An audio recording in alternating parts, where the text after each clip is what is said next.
மற்ற சமூக தாக்கங்கள் பற்றிய பரந்த புரிதல் தமிழ்நாடு அரசுக்கு உள்ளதையும் எழுதியிருக்காங்க. இத தனிப்பட்ட மு.க. ஸ்டாலினுக்கான பாராட்டு பத்திரமா நான் கருதுல. சமூக ரீதிய எல்லா துறைகளையும் நிலைநாட்டுற நோக்கத்தோடு நூற்றாண்டு காலமா இயங்கி வரும் திராவிட இயக்கத்துக்கும் திராவிட இயக்கத்தோட தோளோடு தோல் நிற்கிற சமூக ரீதியில பாராட்டத்தான் கருதுறேன். இப்படிப்பட்ட பாராட்டுக்கள் நம்மளோட மகிழ்ச்சி அதிகமாக்கி நாம இன்னும் சிறப்பா செயல்பட தூண்டுகோல் ஆகுது. மக்களுக்கு நல்ல தரமான சிகிச்சை தருது. கடந்த 2.5 ஆண்டுகள்ல மக்களை தேடி மருத்துவம், இன்னுயிர் காப்போம், நம்மை காப்பு 48, விரிவாக்கப்பட்ட முதலமைச்சரின் மருத்துவ காப்பீட்டு திட்டம் உள்ளிட்ட பல திட்டங்கள் சிறப்பாக செயல்படுத்தப்பட்டு வருது. நாம் ஆட்சிக்கு வந்தப்போ கொரோனா 2வது விட மோசமா இருந்துச்சு. அப்போ மக்களோட மனநிலை எப்படி இருந்துச்சு? ஆனா நாம ஆட்சிக்கு வந்து எடுத்த சுகாதார நடவடிக்கைகளால மக்கள் கொஞ்ச நாள்லயே எவ்வளவு நம்பிக்கையோடு நடமாட தொடங்கினாங்கன்னு நமக்கும் தெரியும், நாட்டுக்கும் தெரியும்.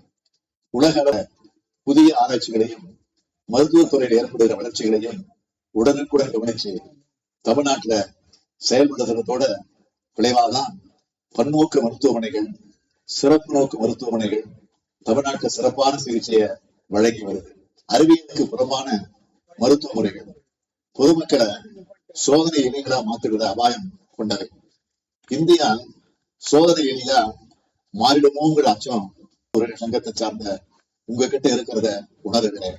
ஏன்னா மக்களோட உயிர் காத்து அவங்களோட ஆயுள் கிடைச்சிருக்கிற நவீன அறிவியல் மருத்துவத்தை நீர்த்து போக செய்யற வகையில மிக்சோபதி ஒருங்கிணைந்த மருத்துவம், காமன் பவுண்டேஷன் கோர்ஸ் மருத்துவம், சோதனை மருத்துவம்னு போலி அறிவியலை திணிக்கிற முயற்சிகள் நடந்துட்டு இருக்கிறதுனால அதை எதிர்த்து போராட வேண்டிய கடமை உணர்வோடும் இந்த மாநாடு நடந்துகிட்டு இருக்கு.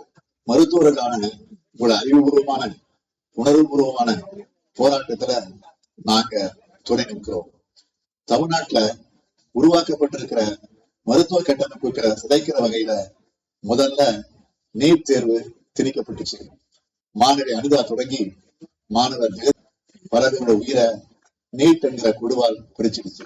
நீட் தேர்வுல இருந்து விலக்கு பெறுவதற்கான சட்ட போராட்டத்தை நாம் உறுதியோட முன்னெடுத்திருக்கிறோம். நீட் தேர்வை ரத்து செய்ய முடியாதுன்றத ஆணவத்தோடு யார் பேசினாலும், எந்த பதவியில் இருக்கிறவங்க சொன்னாலும் நீட் விலக்கு என்கிற நம் இலக்கு மக்களின் பேராதரவுடன் நிறைவேறியிருந்து இவளை போன்றவர்களோட ஆதரவோட தொடங்கின கையெழுத்து இயக்கம் இன்னைக்கு மக்கள் இயக்கமாக மாறியிருக்கு. நாம நீட்ட எதிர்க்கிற நேரத்துல நெக்ஸ்ட் தேர்வுன்னு அடுத்த ஆபத்து நுழையுது. அதையும் வீறு கொண்டு எதிர்க்க வேண்டிய கட்டாயத்துக்கு நாம தள்ளப்பட்டிருக்கோம். மாவட்டத்தோறும் மருத்துவக் கல்லூரிகள் என்பதை நிரூபிச்சு காட்டினவர் முத்தமிழறிஞர் கலைஞர். அதன் காரணமாக தமிழ்நாட்டுல மருத்துவ கட்டமைப்பு வலுப்பெற்றுள்ள நிலையில MBBS மருத்துவ படிப்புக்கான இடங்களை குறைக்கிறதுக்கும் புதிய மருத்துவக் கல்லூரிகள் திறக்கிறதுக்கும் ஒன்றிய அரசு தடை விதிக்கும் போக்கையும் எதிர்த்தோம். அது போலவே மாநில அரசோட கட்டுப்பாட்டில் இருக்கிற மருத்துவ இடங்களுக்கான ஒற்றைச்சாளர முறையிலான மாணவர் சேர்க்கையை ஒன்றிய அரசு தனதாக்கிக் கொள்ளும் எதேச்சதிகார போக்க மேற்கொண்டிருக்கு. எல்லா வகையிலும் மாநில உரிமைகளையும் மருத்துவ கட்டமைப்பையும் சிதைக்கிற ஒன்றிய பாஜக அரசோட நடவடிக்கைகளுக்கு எதிரான ஜனநாயக அனுபவக்களமா சமூக சமத்துவ டாக்டர்கள் மாநாடு நடைபெறுது. இது உங்க போராட்டம் இல்ல, எங்க போராட்டம், தமிழ்நாட்டின் போராட்டம், மாநில உரிமைகளுக்கான போராட்டம். அந்த உரிமை போராட்டத்துல எப்பவும் துணை நிற்போம். நீட் தேர்வுல இருந்து முழுமையான விலக்கு, மருத்துவ கல்வியில மாநிலத்தின் உரிமை ஆகியவற்றோடு மாநில பட்டியலுக்கு கொண்டு வருவதற்கான முயற்சியும் தொடர்ந்து மேற்கொள்ளப்படும். இந்த உரிமை போர்ல நாம நிச்சயம் வெல்வோம். ஆபரேஷன் தியேட்டர்ல அறுவை சிகிச்சை முடிச்சு நோயாளியோட இதய துடிப்பு உள்ளிட்டவை சீரா இருக்கான்னு ICU வார்டுல கண்காணிச்சு அதுக்கு பிறகு சாதாரண வார்டுக்கு மாற்றி பின்னர் டிஸ்சார்ஜ் செய்யறதுக்கு எப்படி உங்களுக்கு நேரம் தேவைப்படுதோ அதுபோல மருத்துவ கட்டமைப்பையே நோயாளியாக்கிட்டு இருந்து மருத்துவத்துறையும் நாட்டையும் விட்டு ஆரோக்கியமாக்குறதுக்காக அதிகபட்சமாக இன்னும் 6 மாசம் தேவையா இருக்கு. வெற்றிகரமான சிகிச்சையை நிச்சயமா இந்திய மக்கள் இருப்பாங்க. உங்களின் அடுத்த மாநாடு வெற்றி மாநாடாக அமைய வாழ்த்துகிறேன். நன்றி, வணக்கம். அனைவரும் எழுந்து நின்று கரங்கள் இருக்கும்படி கேட்டுக்கொள்கிறோம்.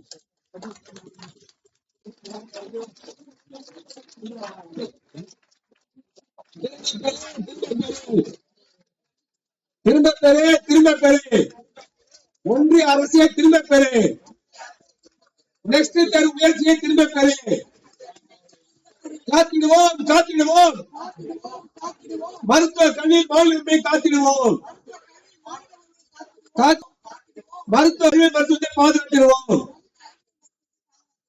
தமிழ்நாடு அரசுடைய முதலமைச்சர் நெக்ஸ்ட் தேர்வை தடுப்பதற்காகவும், நீட் நுழைவுத்திறந்து தமிழ்நாட்டு மாணவர்களுக்கு விலக்கு பெறுவதற்காகவும், நவீன அறிவியல் மருத்துவத்தை பாதுகாப்பதற்காகவும், சமூக நீதியை உறுதிப்படுத்துவதற்காகவும் மாண்புமிகு தமிழ்நாடு முதலமைச்சர் அவர்கள் எடுக்கக்கூடிய அனைத்து முயற்சிகளுக்கும் சமூக சமத்துவத்திற்கான டாக்டர் சங்கம் துணை நிற்கும். தமிழ்நாடு பல் மருத்துவ மாணவர் சங்கமும் தமிழ்நாடு மருத்துவ மாணவர் சங்கம் துணை நிற்கும் என்பதை மாண்புமிகு தமிழ்நாடு முதலமைச்சர்களுக்கு நாங்கள் தெரிவித்துக் கொள்கின்றோம். நிச்சயமாக நீங்கள் நடத்தக்கூடிய அனைத்து போராட்டங்களுக்கும் இயக்கங்களுக்கும் முயற்சிகளுக்கும் நாங்கள் உறுதுணையாக இருப்போம் என்று கூறி நன்றியை கூறி மாண்புமிகு முதலமைச்சர்களுக்கு கடுமையான பணிச்சுமைக்கு இடையே இந்த வாழ்த்துறை வழங்கியமைக்காக மிகுந்த நன்றியை தெரிவித்துக் கொள்கின்றோம். நன்றி. மாண்புமிகு தமிழ்நாடு முதலமைச்சர்களுக்கு மனமார்ந்த நன்றிகள்.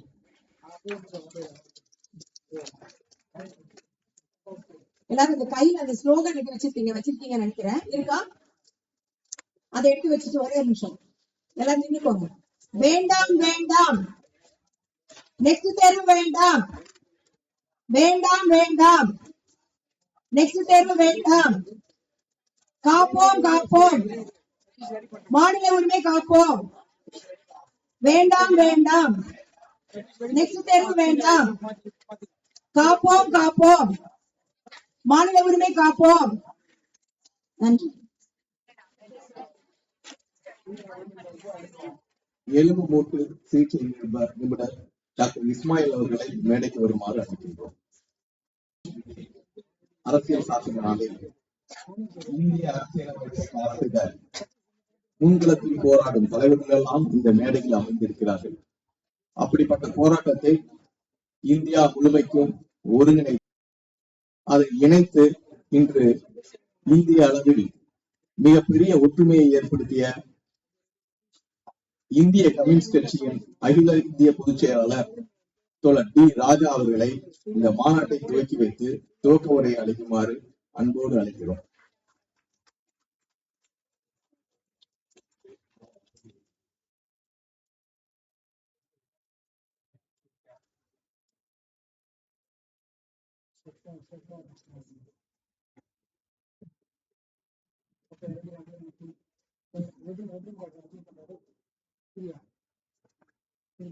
மாநிலத்தினுடைய தலைமை குழு தோழர்களை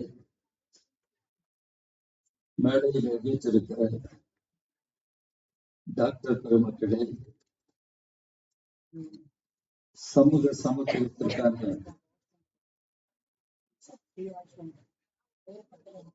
இந்திய கம்யூனிஸ்டுடைய அகில இந்திய பொதுச் செயலாளர் முன்னாள் மாநில உறுப்பினர் மரியாதைக்குரிய தோழர் டி ராஜா அவர்களுக்கு இப்பொழுது நாங்கள் கௌரவிக்கின்றோம்.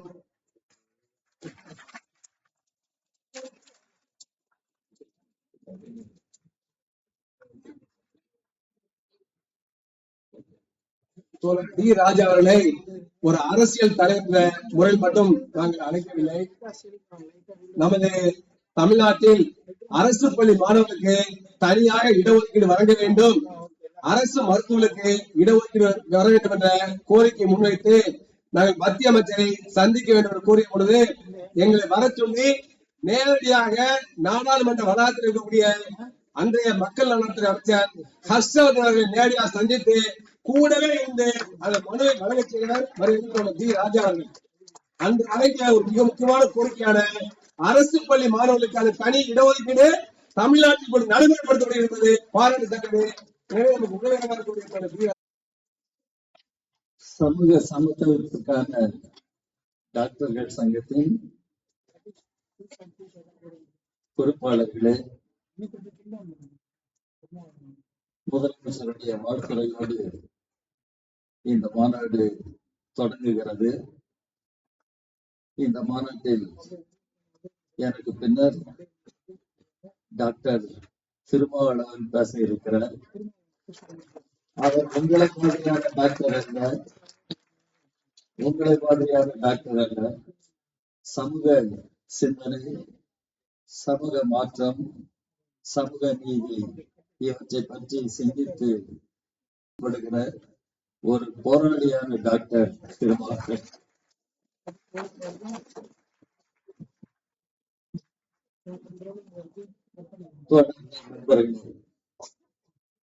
சமூக சமத்துவத்திற்கான டாக்டர்கள் சங்கத்தின் 4வது மாநாட்டை தொடக்கி வைப்பதில் நான் மகிழ்ச்சி அளிப்பினுடைய முன்னர் டாக்டர் ரவீந்திரநாத், டாக்டர் சாந்தி மற்ற அனைவருக்கும் என்னுடைய நன்றியினை முதலில் நான் தெரிவித்துக் கொள்கிறேன். புரட்சியாளர் அம்பேத்கர் அவர்கள் நம்முடைய அரசியல் சட்டத்தின் இருக்கிறார். அநேகமாக நீங்கள் படித்திருக்க வேண்டும். India is entering into a new life. Contradictions. In politics, we will have equality. In social, economic life, we will not have equality. In politics, we will have one person, one vote. One vote, one value. But in social life, in economic life, we will not have one person, one value. How long this contradiction can continue? That is how Dr. Ambedkar presented the constitution, the draft constitution, in the Constituent Assembly. Now, we are in a post-independent India. விடுதலை பெற்று 75 ஆண்டுகளுக்கும் பின்னர் நாடு இன்னும் போராடி கொண்டிருக்கிறது. எல்லோருக்கும் எல்லாம், எல்லோருக்கும் கல்வி, மருத்துவம், வேலை வாய்ப்புகள், குடியிருப்புகள், உண்பதற்கான உணவு, இவை நம்முடைய மக்களுடைய அடிப்படை தேவைகள், அடிப்படை உரிமைகளாக இவை ஏற்றுக்கொள்ளப்பட வேண்டும். ஆனால் இந்தியாவில் அது நடைபெறுகிறதா என்றால் நடைபெறவில்லை. அதனால்தான் இன்றைக்கு போராட்டமே தொடர்ந்து நடந்து கொண்டிருக்கிறது. டாக்டர்கள் மட்டும் போராடவில்லை, தொழிலாளர்கள் போராடுகிறார்கள், விவசாயிகள் போராடுகிறார்கள், விவசாய தொழிலாளர்கள் போராடுகிறார்கள், உழைக்கக்கூடிய மக்கள் பகுதியின் அனைவரும் இன்றைக்கு போராட்ட களத்தில் இருக்கிறார்கள். என்ன காரணம்? நாம் இதுவரையிலும் பின்பற்றுகிற கொள்கைகள் மறு ஆய்வுக்கு உட்படுத்தப்பட வேண்டும். இப்பொழுது அமைந்திருக்கிற ஆட்சி, நான் ஒன்றிய ஆட்சியை குறிப்பிடுகிறேன். திருவர்கள் பிரதமராக இருக்கிற ஆட்சி, உங்களுடைய மருத்துவ சங்கமே எப்படி அவர்கள் ஒரு நாடு ஒரு மருத்துவம் என்ற கொள்கையை முன்வைத்து இன்றைக்கு பன்முகத்தன்மை கொண்ட நாடு, இந்தியா ஒரு பன்முகத்தன்மை கொண்ட நாடு, a country with tremendous diversities. ஆனால் இன்றைக்கு இந்தியாவை ஒரு ஒற்றை பரிமாண நாடாக மாற்ற வேண்டும் என்று அவர்களுடைய ஐடியாலஜிக்கல் அண்டர்ஸ்டாண்டிங். எனவேதான் இன்றைக்கு இந்தியா ஒரு புதிய நெருக்கடிகளை ஆட்சியாளர் 11வது இடம் கொடுத்திருக்கிறார்கள். எதற்காக? பட்டினியால் பசியால் வாடுகிற மக்கள் அதிகமாக இருக்கிற நாடு இந்தியா. ஹங்கர் இண்டெக்ஸ் என்று சொன்னால் India is ranked at the 111th place among 120 nations. How can we allow this situation to continue? That is where we need to stand up and question the policies of the government, criticize the policies pursued by the government, and we'll have to fight together to bring it up. We can allow these contradictions to continue. அப்பொழுதுதான் அம்பேத்கர் பலவற்றை குறிப்பிட்டிருக்கிறார். இன்றைக்கு இந்தியாவில் இருக்கிற உற்பத்தி சாதனங்கள், இந்தியாவில் நிலம் உட்பட உற்பத்தி சாதனங்கள் தேச உடைமையாக எல்லோருக்கும் பொதுவானவையாக இருக்க வேண்டும் என்று கருதியவர் doctor Ambedkar.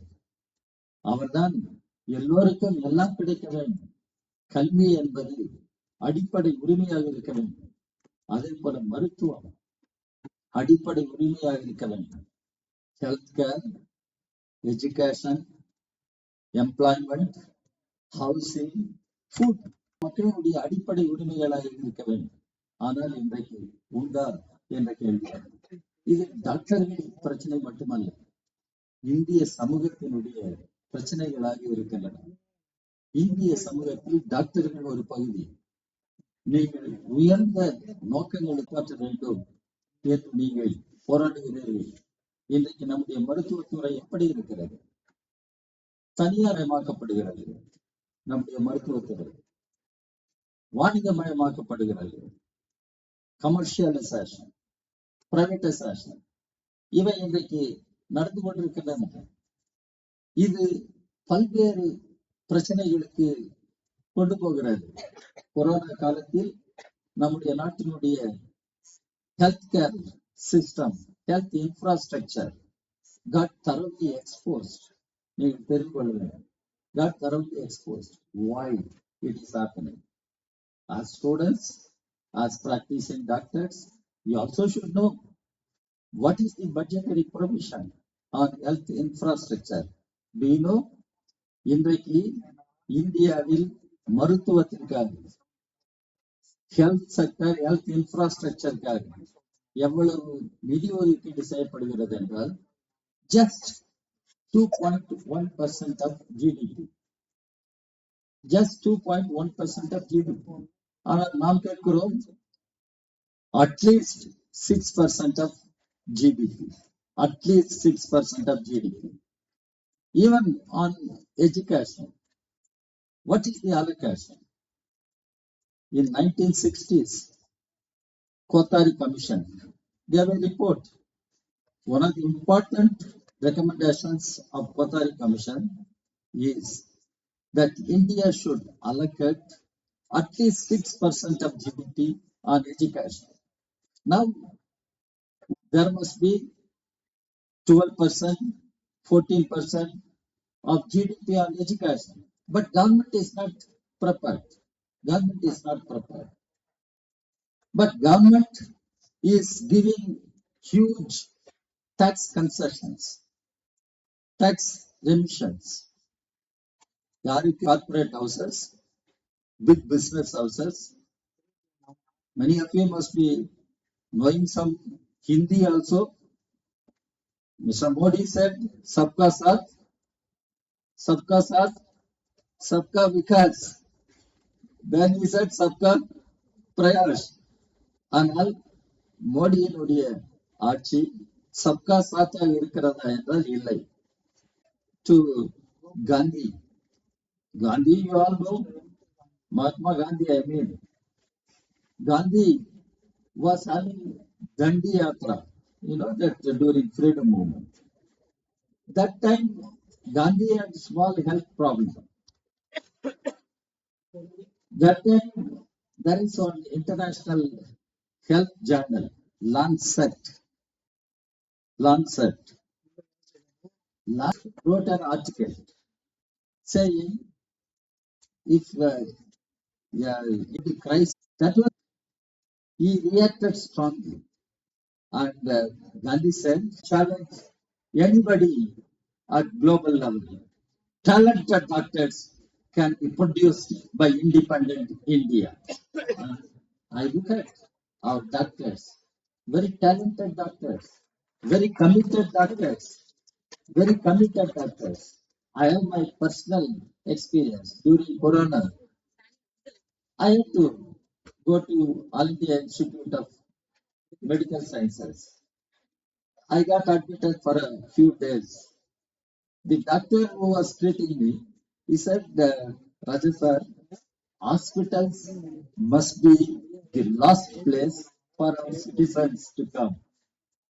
You get my point? What he said? Hospitals are the last place, or should be the last places for citizens to go. Now, what is the situation? What is the situation?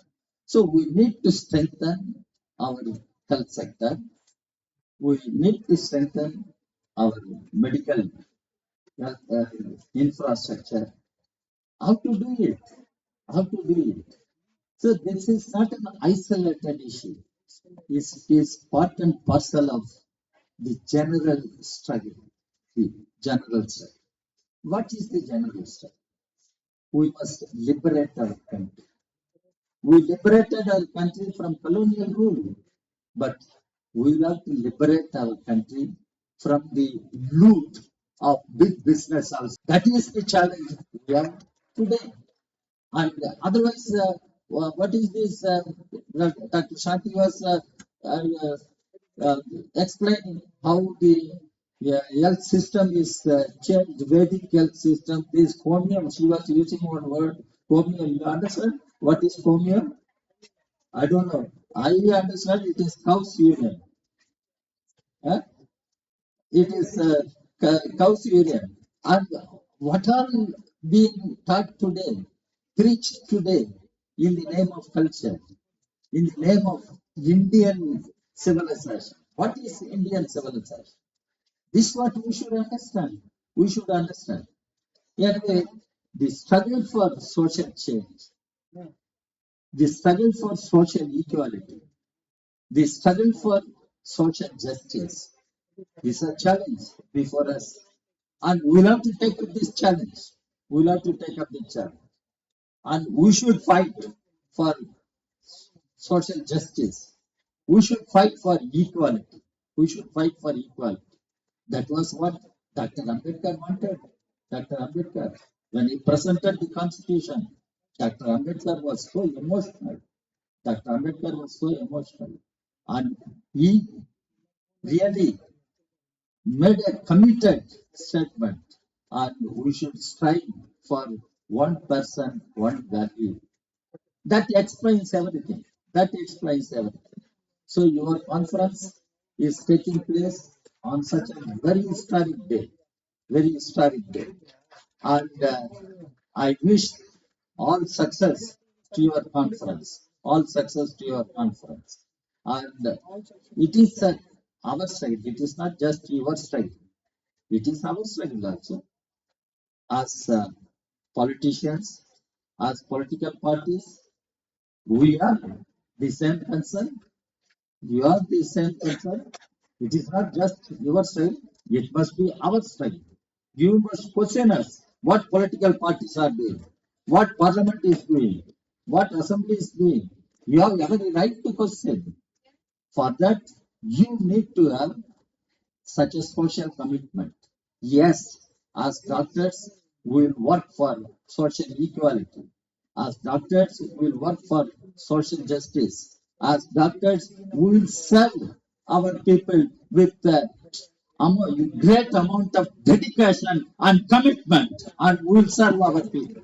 That must be the pledge that you should take at this point of time. So, I take this opportunity once again to thank the organizers, and I assure them in all your struggles, in all your campaigns, my party, the Communist Party of India, and you carry on your struggle, and you carry on your struggles. India, our nation, we the people of India, I quote Dr. Ambedkar, we the people of India. So we are the people of India, we are the citizens of India. We are not subjects of any king or emperor. You understand? We are not the subjects of any king or emperor. We are the kings. We are the rulers. We are the governors, not this governor. And the present governor is also. How much he has gone through the constitution, I can't say, but he questions the very constitution, the present governor in Tamil Nadu. That is why we are questioning who is this governor. Literally, how can that word used for the present governor? Because we are all governors. There is elected government, elected chief minister. We are the governors. And the governor, that itself has become a controversial thing now. So in Tamil Nadu, we have that problem. We have that problem. The chief minister has raised the issue, right? And what are the rights of the state? That's why Dr. Ambedkar said, again I go to Ambedkar. He said, India, that is Bharat, union of states, governance. States must have their own rights and powers. In fact, Ambedkar went to that extent. United States of India. He called once United States of India. But when the constitution was adopted, it became Union of India. It means India should state governments or state governments. Then I agree with our chief minister who greeted your conference, and we also assured the chief minister that we all will stand and we will stand together and we will fight together. Union government is union government. Union government cannot act as an authoritarian government. And that is what is happening today. The right-wing forces which have captured the union government are trying to rule as their like, and this cannot happen. And India will have to remain a secular democratic republic. India will have to strive for justice, social, political, and economic for all our citizens. In this great struggle, as the medical fraternity community, you have a great role to play, and I wish this conference will discuss certain issues, not only the current topical, yeah, long-term issues, in order to strengthen our medical system, in order to improve our service, so that the poor and common people get the help from the medical fraternity and community. So, friends and comrades, thank you for giving me this opportunity. I formally inaugurate this. சமூக நீதியை காப்பதிலும் மாநில உரிமையை காப்பதிலும் நம்முடைய போராட்டங்களுக்கெல்லாம் தான் சார்ந்த இந்திய communist கட்சியும் மிகுந்த நன்றி. அடுத்ததாக சமூக சமத்துவத்திற்கான டாக்டர் சங்கம் நடத்தும் ஒரு சிறு ஆர்ப்பாட்டமாக இருந்தாலும் சரி, ஒரு பெரிய நிகழ்வாக இருந்தாலும் சரி, கலந்து கொண்டு ஏறக்குறைய நம்முடைய அனைத்து மாநாட்டுகளிலும் கலந்து கொண்டு மிக சிறப்பான எழுச்சியுரை வழங்கிய சமூக நீதி காப்பதற்காக களத்தில் நின்று போராடி கொண்டிருக்கும் முனைவர் திருமாவளவன் MP அவர்கள் உரையாற்றுவார். இன்னைக்கு ஏராளமான நிகழ்ச்சி இருந்தாலும் கூட உங்களுடைய மாநாட்டுக்கு அவசியம் வருகிறேன் சொல்லி அவர்கள் வந்திருக்கின்றார்கள். எனவே மனமார்ந்த நன்றியை சமூக சமத்துவ டாக்டர் சங்க சார்பாகவும், தமிழ்நாடு மருத்துவ மாணவர் சங்கத்தின் சார்பாகவும், தமிழ்நாடு பல் மருத்துவ மாணவர் சங்க சார்பாகவும் தெரிவித்துக் கொள்கிறோம். ஐயாவுடைய மரியாதை செய்ய வந்து இந்த மூல இருந்தோம்.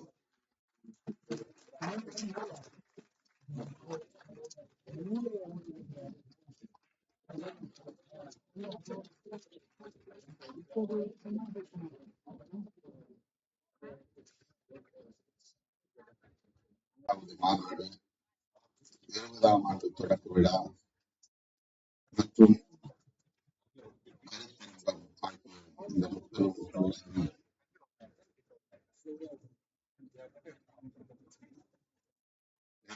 கொண்டிருக்கிற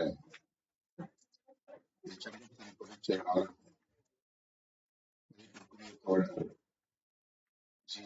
ரவீந்திரநாத் அவர்களை, இந்த மாநாட்டை துவக்கி வைத்து இந்திய கம்யூனிஸ்ட் கட்சியின் அகில இந்திய பொதுச் செயலாளர், மேலாள் நாடாளுமன்ற உறுப்பினர் பெருமதிப்புக்குரிய அண்ணன் டி ராஜா அவர்களை இந்த நிகழ்வில் பங்கேற்று இதனை சிறப்பித்துக் கொண்டிருக்கிற இந்திய கம்யூனிஸ்ட் கட்சியின் தமிழ்நாடு மாநில செயலாளர் பெருமதிப்பிற்குரிய அண்ணன் இரா முத்தரசன் அவர்களை, மக்களவை உறுப்பினரும் தொழிற்சங்க தலைவருமான மதிப்பிற்குரிய தோழர் கே சுப்பராயன் அவர்களை, அனைவரையும் வரவேற்று சிறப்பித்திருக்கிற சங்கத்தின் மாநில துணைத் தலைவர் மருத்துவர் வெங்கடேஷ் அவர்களை, மருத்துவர் முத்துக்குமார் உள்ளிட்ட திருவுருவப் படங்களை திறந்து வைப்பதற்காக வருகை தந்திருக்கிற மாணவ செல்வங்களை, தமிழ் சொந்தங்களை, உங்கள் அனைவருக்கும் என்னுடைய பணிவார்ந்த வணக்கத்தை தெரிவித்துக் கொள்கிறேன். மிகவும் முக்கியத்துவம் வாய்ந்த ஒரு நிகழ்வாக இதனை தோழர் ரவீந்திரநாத் அவர்கள் முன்னின்று ஒருங்கிணைத்திருக்கிறார். இந்த சங்கம் தொடங்க பெற்று 20வது ஆண்டில் அடியெடுத்து வைப்பது பாராட்டுதலுக்குரியது. நான் மனமாற வாழ்த்துகிறேன். ஏராளமான போராட்டங்களை நடத்துகிற ஒரு இயக்கமாக நாடு அறியும் நிகழ்வு ஒருங்கிணைக்கப்பட்டிருக்கிறது. தமிழ்நாடு முதல்வர் மாண்புமிகு தலைவர் ஸ்டாலின் அவர்கள் ஆற்றிய உரையை நாம் இங்கே கேட்டோம். எத்தகைய பாதிப்புகளை எல்லாம் இன்றைக்கு நாம் சந்தித்து வருகிறோம், மருத்துவ கல்வி தொடர்பாகவும் எத்தகைய நெருக்கடிகளை சந்தித்து வருகிறோம் என்பதையெல்லாம் அவர் தன்னுடைய உரையிலே சுட்டியிருக்கிறார். இது உங்கள் போராட்டம் இல்லை, எங்கள் போராட்டம், இந்த அரசுக்கான போராட்டம் என்று முதல்வர் இங்கே பேசியது நமக்கு ஒரு நம்பிக்கையை தருகிறது.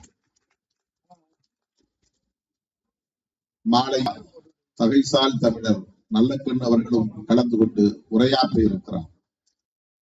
இப்படிப்பட்ட வரலாற்று முக்கியத்துவம் வாய்ந்த நிகழ்வுகளை பங்கேற்று உரையாற்றுவதற்கான ஒரு வாய்ப்பை எனக்கு வழங்கியமைக்காக சமூக சமத்துவத்திற்கான மருத்துவர்கள் சங்கத்திற்கு நான் என்னுடைய நெஞ்சார்ந்த நன்றியை குறித்தாக்குகிறேன்.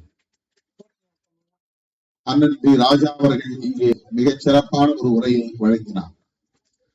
இன்று அரசமைப்பு சட்ட நாள் நவம்பர் 26. 1949ஆம் ஆண்டு நவம்பர் 26ஆம் நாள் புரட்சியாளர் அம்பேத்கர் அவர்கள் தாம் எழுதிய இந்த அரசமைப்பு சட்டத்தை இந்திய குடியரசுத் தலைவராக அன்றைக்கு இருக்கையிலே இருந்த டாக்டர் ராஜேந்திர பிரசாத் அவர்களிடத்தில்தான் முக்கியமானது. இது தமிழ்நாடு மருத்துவர்கள் சங்கம் என்று மட்டுமில்லை, அல்லது தமிழ்நாடு மருத்துவ மாணவர்கள் சங்கம் என்று மட்டுமில்லை, சமூக சமத்துவத்திற்கான மருத்துவர்கள் சங்கம். ஆக இந்த மருத்துவர்கள், இந்த சங்கத்தில் இடம்பெறுகிற மருத்துவர்கள் சமூகத்தில் நிலவுகிற முரண்பாடுகளில் கான்ட்ராடிக்ஷன்ஸ் என்று சொல்லப்படக்கூடிய அந்த முரண்பாடுகளில் எதனை முதன்மைப்படுத்துவது, பிரியாரிட்டைஸ் செய்வது என்று வருகிற போது உலகம் தழுவிய பார்வை கொண்டவராக மாமேதை மார்க்ஸ் இருந்தான். இந்த சமூகத்தை, மனித குலத்தை பாட்டாளி வர்க்கம் என்றும் முதலாளித்துவ வர்க்கம் என்றும் மனித குலத்தை இரண்டே பிரிவாக பார்க்கிறார். முதலாவது பாட்டாளி வர்க்கம் உழைக்கிற வர்க்கமாக இருக்கிறது. இந்த உழைக்கிற வர்க்கம் சுரண்டலுக்கு ஆட்படுத்தப்படுகிறது. இந்து சமூகத்தை பார்க்கிறார். அந்த இந்து சமூகம் 4 வருடங்களாக பிரிக்கப்பட்டிருக்கிறது. பிராமணர், சத்திரியர் இருக்கிறது, அதிகாரம் செலுத்தக்கூடியதாக இருக்கிறது, ஒடுக்குமுறை செய்யக்கூடியதாக இருக்கிறது. சுரண்டமணர் என்பது வர்ணம், நம்பூதிரி என்பது சாதி, பிராமணர் என்பது வர்ணம். பிராமின் அல்லது பிராமணர் அல்லது பார்ப்பனர் என்பது சாதியின் பெயர் அல்ல, வர்ணத்தின் பெயர். அப்படி ஒவ்வொரு வர்ணத்திற்குள்ளேயும் இப்படி இந்து சமூகத்தில் சரியாக சிதறடிக்கப்பட்டு அது தக்க வைக்கப்பட்டிருக்கிறது, பாதுகாக்கப்பட்டு வருகிறது. இந்த வர்ண முரண்பாட்டை அவர் முதன்மைப்படுத்தி அது உலகமெங்கும் இருக்கிற முதலாளிகள் அஞ்சி நடுங்குவதற்கு காரணமாக இருந்தது. அந்த மேனிபெஸ்டோ என்கிற கம்யூனிஸ்ட் அறிக்கைதான் உலகளாவிய தாக்கத்தை அது ஏற்படுத்தியது. அதை போல இன்றைக்கு இந்தியாவில் தாக்கத்தை அது ஏற்படுத்தியது. அதை போல இன்றைக்கு இந்தியாவில் நடக்கிற அத்தனை உரையாடல்களுக்கும், அவ்வளவு நடவடிக்கைகளுக்கும் அடிப்படையாக இருக்கிற ஒரு அறிக்கை இந்திய அரசமைப்பு சட்டத்தின் பிரியாம்பிள் என்பதை மறந்துவிடக் கூடாது. Manifesto of one vote one value என்று உறுதிப்படுத்தி இருக்கிறது. ஒரு நபருக்கு ஒரு வாக்குரிமை, ஒவ்வொரு வாக்கும் சமமான உரிமையை கொண்டிருக்கிறது. ஒவ்வொரு வாக்கும் சமமான உரிமையை கொண்டிருக்கிறது, மதிப்பீட்டை கொண்டிருக்கிறது. அதானி ஓட்டு போட்டாலும் அதே மதிப்பு தான், நம் ஊரில் இருக்கிற உள்ளூரில் இருக்கிற அந்தோணி ஓட்டு போட்டாலும் அதே மதிப்பு தான் ஒரு ஓட்டுக்கு. பிரதமர் மோடி அந்த மதிப்பு தான் ஒரு அம்பேத்கர் சொன்னது. ஆனால் அருமை தோழர்களே, இந்த கோட்பாடு சொல்லுகிற அடிப்படையான கூறுகளை அல்லது விழுமியங்களை எதிர்க்கிற கும்பலின் கைகளில் இன்றைக்கு ஆட்சி அதிகாரம் சிக்கிக்கொண்டு அவர்கள்தான் நீட்டை கொண்டு வந்து நடைமுறைப்படுத்துகிறார்கள். நெக்ஸ்ட் என்கிற தேர்வை கொண்டு வந்து திணிக்க பார்க்கிறார்கள். எல்லாவற்றையும் ஒரே இடத்தில் அதிகாரத்தை குவிக்க பார்க்கிறார்கள். எல்லாவற்றையும் தனியார் மயப்படுத்த பார்க்கிறார்கள். எல்லாவற்றையும் கார்ப்பரேட் மயமாக்க பார்க்கிறார்கள். மிகவும் ஆபத்தான ஒரு அரசியல். புரட்சியாளர் கூட ஒரு அலோபதி டாக்டர் தான்.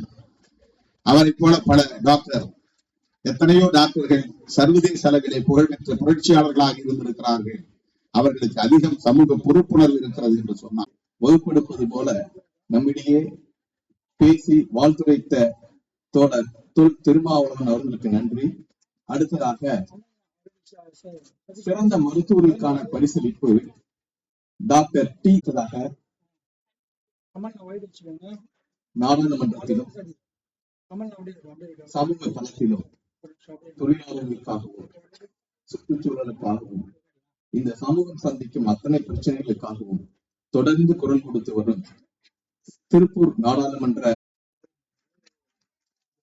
மத்திய மக்கள் நல்வாழ்வுத்துறை அமைச்சராக மரியாதைக்குரிய நட்டா அவர்களை சந்திப்பதற்கு எங்களுக்கு உதவி செய்து அரசு பள்ளி மாணவர்கள் இடஒதுக்கீடு, அரசு மருத்துவர்கள் இடஒதுக்கீடு போன்ற கோரிக்கைகள் தமிழ்நாடு மருத்துவ சங்கத்துடைய பிரதிநிதிகளும், அதுபோல சமூக டாக்டர் சங்க பிரதிநிதிகளும், அனைத்து அரசு டாக்டர் சங்கத்துடைய பிரதிநிதிகளும் உடன் சென்று நட்டாவை சென்று சந்தித்து அந்த கோரிக்கை வைத்தோம். அதற்கு உதவியவர் மரியாதை தோழர் பேசுகிறார் அவர்கள்.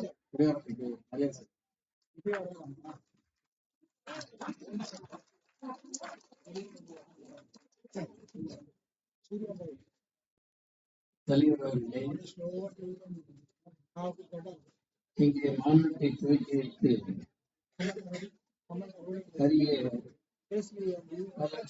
அவசியமான கருத்துக்களை முன்வைத்து விடைபெற்றுள்ள தோழர் ராஜா அவர்களே,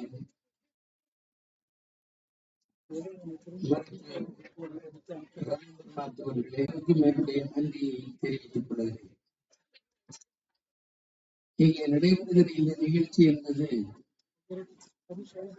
20 ஆண்டுகளுக்கு முன்னர் டாக்டர்களுக்கான ஒரு சங்கத்தை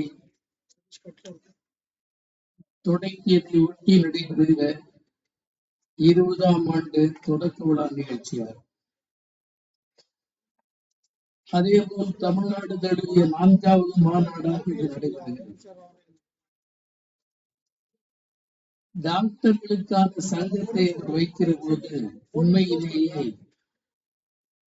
சமூக சமத்துவத்திற்கான என்ற ஒரு வரி பெயர் வைத்தவருடைய நுண்மான் நுழைபுலத்தை அடையாளம் காட்டுகிறது. வெகு நுட்பமான முறையில் ஆழ அகல ஆய்ந்து இந்த பெயரை சூட்டியிருக்கிறார்கள். அதற்காக நான் முதலில் சமூகம் சமத்துவமாக இல்லை என்பதை அந்த பெயரை வெளிப்படுத்துகிறது. சமூகம் எல்லா முனைகளிலும் சமத்துவமாக இல்லை. அரசியலில் பொருளாதாரம் தீர்வை அடைய முடியும். அதை உணர்ந்துதான் இந்த பெயரை அவர்கள் சமூக சமத்துவத்திற்கான டாக்டர்கள் சங்கம் என்று போட்டிருக்கிறார்கள். எது நம்மை உறுத்தி கொண்டிருக்கிறது? தொழுத்தூர் ராஜா அவர்கள் வினயபூர்வமான முறையில் ஆத்திரம் கொப்பளிக்க நிலைமைகளை சாடி இடம்பெறுவதும், கல்லூரியில் இடம்பெற்று படித்து வெளியே பட்டம் பெற்று வருவதற்கும் மிக மிக அதிக செலவாகிற ஒரு கல்வி அது. எளிய முறையில் அடைய இயலாத ஒரு கல்வியாக அது உருக்குலைக்கப்பட்டிருப்பதற்கு என்ன காரணம்? இவற்றை அறியாமல் நிகழ்காலத்தில் நமக்கு ஏற்படுகிற சில பல கோரிக்கைகளை நடைமுறையில் இறையாண்மை அற்று கிடக்கிறது. அது முன்வைத்திருக்கிற கோரிக்கையும் தாராளமயம், தனியார்மயம் என்ற இந்த 3 மூதேவி கொள்கைகள் தான் இந்தியாவின் சகல அம்சங்களையும் பாதிக்கின்றன. கல்வி பெறுவதற்கு நெருக்கடி, கல்வி பெற்று வேலை செய்வதிலும் நெருக்கடி, எல்லா இடங்களிலும் நெருக்கடி, நீக்கமர நிறைந்து கிடப்பதற்கு எது காரணம் என்றால் இந்த 3 முழக்கங்கள் தான். தனியார் மயம், உலகமயம், தாராளமயம் என்பது உலகம் முழுவதும் இருக்கிற எல்லா பன்னாட்டு கம்பெனிகளும் தங்கள் உற்பத்தி பொருளை உலகம் தழுவி தங்குதடி இல்லாமல் விற்றுக் கொள்ளுகிற அனுமதியை தருவதுதான் அது. அடுத்தவர்கள் சொல்லுவது தனியார் மயம். கல்வி யார் கொடுக்க வேண்டியது? மருத்துவம் யார் கொடுக்க வேண்டியது? அரசு. ஆனால் அரசு கைகழுவி கொண்டது. கைகழுவி அவற்றை தனியாரிடம் விட்டு விடுகிறது. எனவே கல்லூரிகள் கட்டிக் கொண்டிருக்கிறவர்கள், மாணவர்கள் மெடிக்கல் காலேஜ் ஆனாலும் சரி, இன்னபிற கல்லூரிகள் ஆனாலும் சரி, மாணவர்கள் படிக்க வேண்டும் என்பதற்காக அவர்கள் கல்லூரி கட்டவில்லை, பணம் பண்ணுவதற்காக கட்டியிருக்கிறார்கள். எனவே அவர்களது குறிக்கோள் பணம் பண்ணுவதற்காகத்தான்.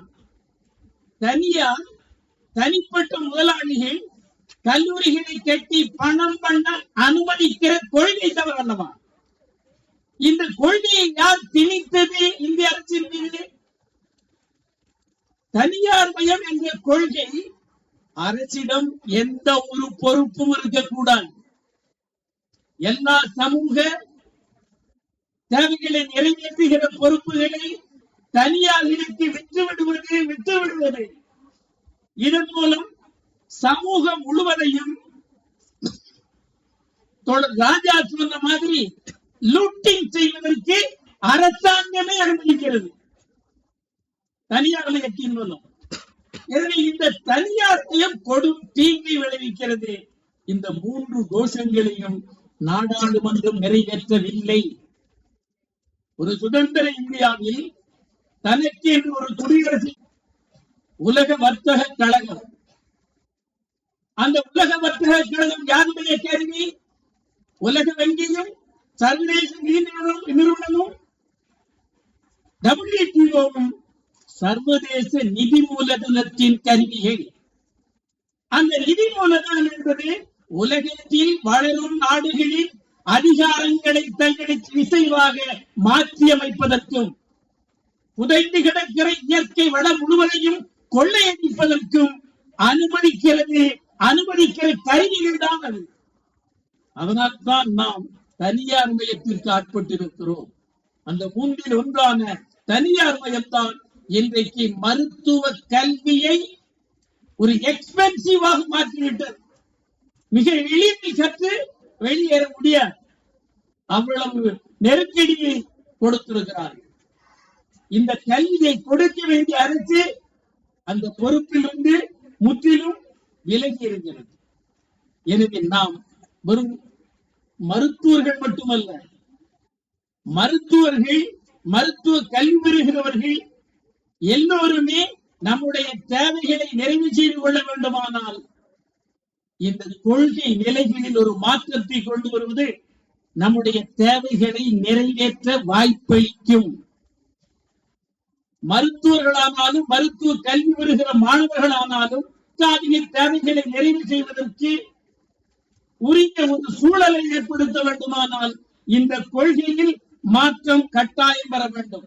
இந்த கொள்கை மாற்றம் வந்தால்தான் நமக்கு ஒரு பரிபூரண செய்வதற்கான சூழல் இல்லை இந்தியாவில்.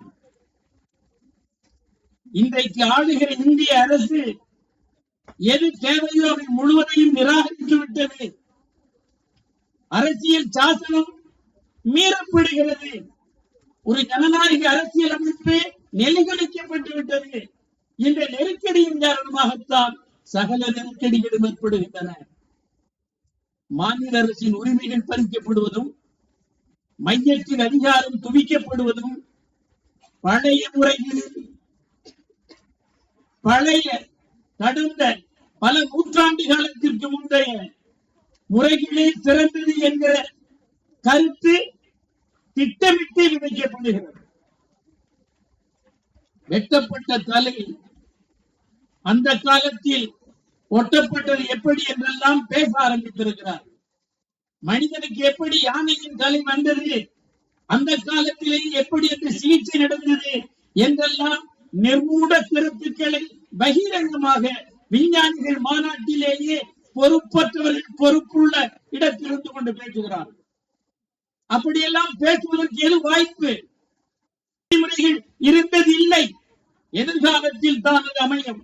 அதை நோக்கி மெடிக்கல் சயின்ஸ் நகர்ந்து கொண்டிருக்கிறது.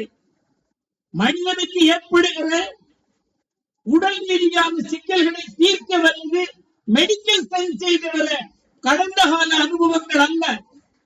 ஆனால் கடந்த காலத்திலேதான் எல்லாம் இருந்தது என்று நிட்டு கட்டுவதை அதிகாரத்தை பயன்படுத்தி உத்தரவுகளின் மூலம் நிறைவேற்ற பார்க்கிறார்.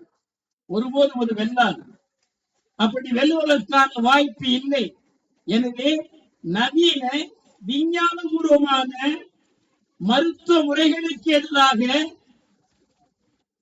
மூடத்தனமான பழங்கால நம்பிக்கைகளின் அடிப்படையில் நிகழ்கால மக்களை மனோ ரீதியாக தயாரிக்கிற ஒரு முயற்சி நடந்து கொண்டிருக்கிறது.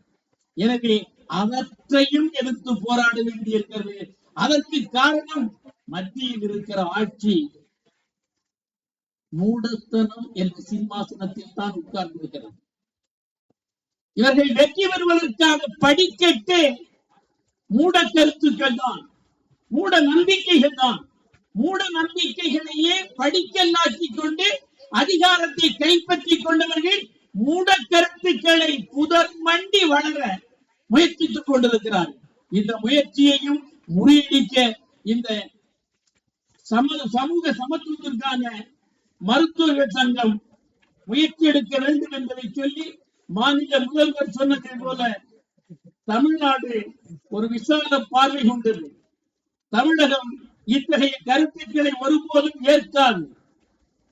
விரிந்து பறந்திருக்கிற அறிவியல் அடிப்படையில் நின்று கொண்டு எதிர்கால அறிவியலை அதனுடைய கண்டுபிடிப்புகளில் இருந்து நிகழ்காலத்தில் இவற்றையும் பயன்படுத்தி நிகழ்கால சக்தி மிக்க சவால்களை வலிமையான விஞ்ஞான கருத்துக்களை கொண்டு எதிர்கொள்ள வாழ்த்தி விடைபெறுகிறேன். வணக்கம். இந்த மருத்துவத்துறை சனாதானமாக்கப்படுவதும் கார்ப்பரேட் மயமாக்கப்படுவதும் மூல காரணங்களை எல்லாம் விளக்கி நம்முடைய நாம் எந்த திசையில் செல்ல வேண்டும் என வாழ்த்துரைத்த தோழர் கே சுப்பராயன் அவர்களுக்கு நன்றி. அடுத்ததாக அனுப்போர் தடுப்பிற்கான சர்வதேச மருத்துவர் சங்கத்தின் national president IPPNW will deliver his speech.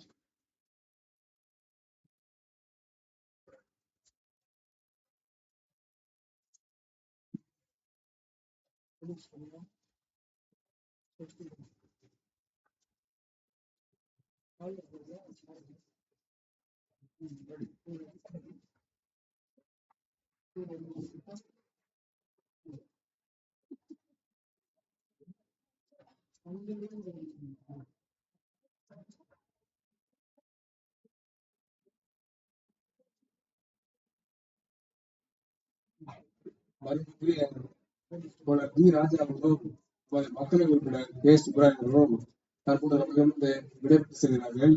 நம்முடைய கோரிக்கைகளுக்கு, நோக்கங்களுக்கு, லட்சியங்களுக்கு அவர் நிச்சயமாக உறுதுணையாக இருப்பார்கள், தொடர்ந்து ஒத்துழைப்பார்கள், தொடர்ந்து நம்மோடு தோல்விப்பார்கள் தெரிவித்துள்ளனர்.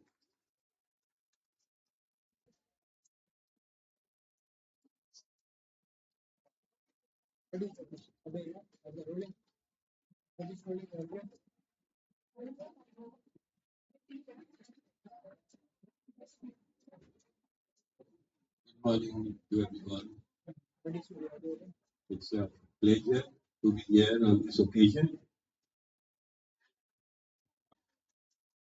when there is so much of turmoil going on around the world, in our country, in various fields, including the field of health.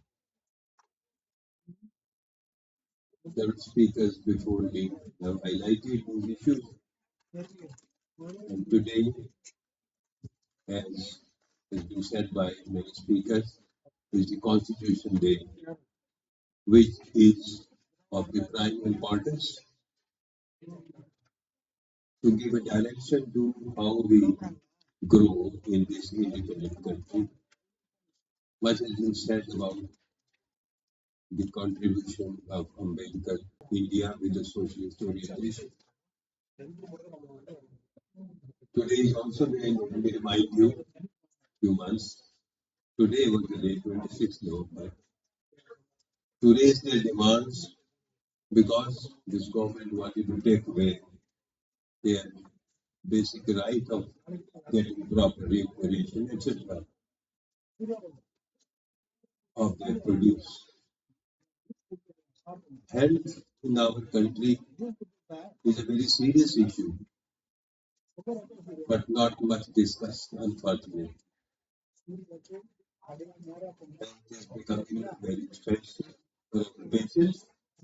They can't afford the health care is so high that as per the government's own data, every year 6.3 crore people are pushed into poverty because of out-of-pocket public expenses.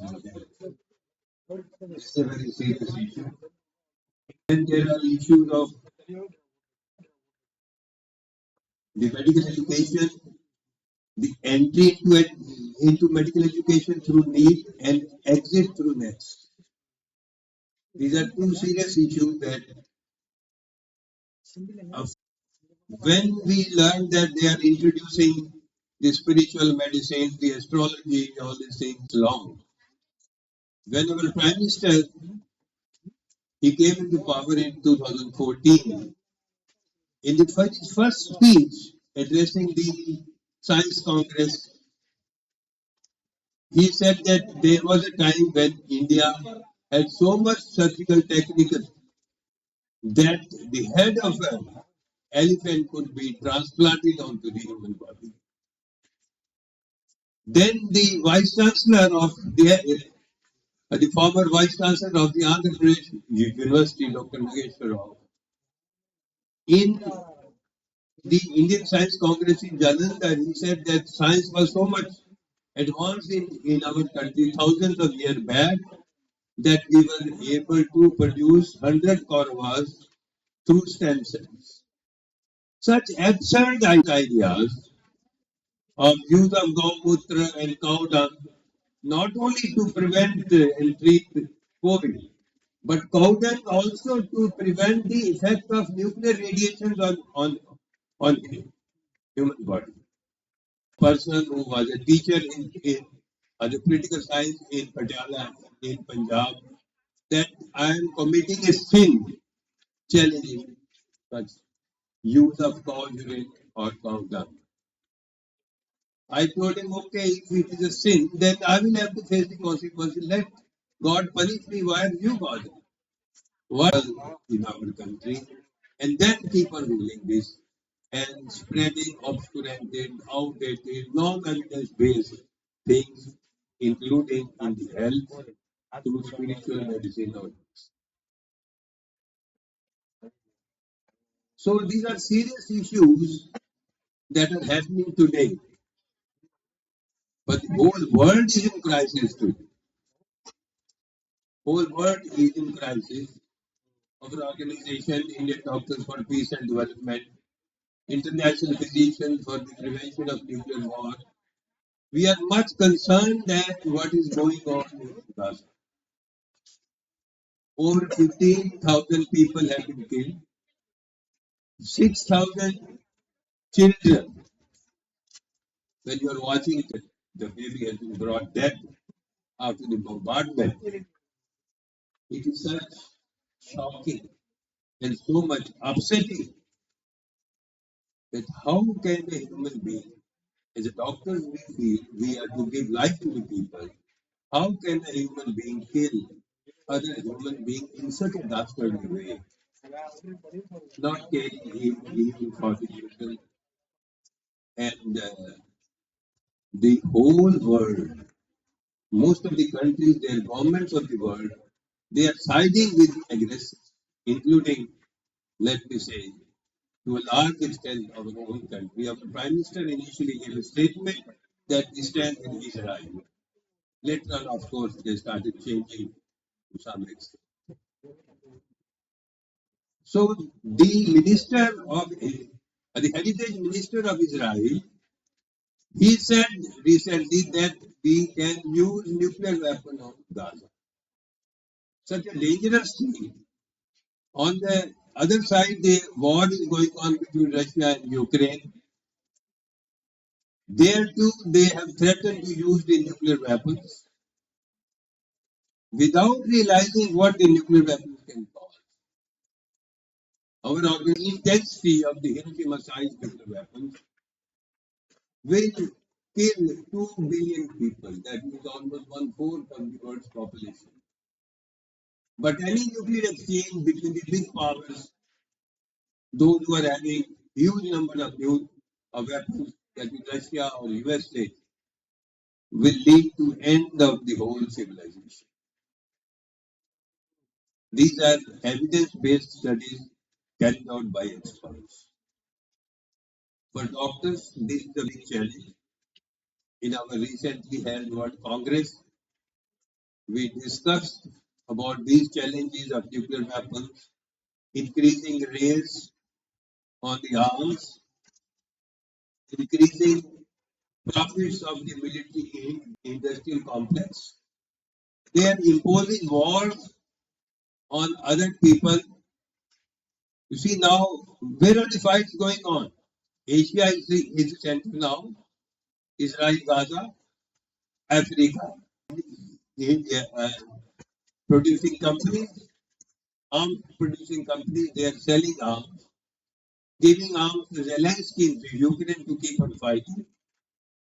Remember, our students were also trapped there. Many of them must have been from Tamil Nadu also.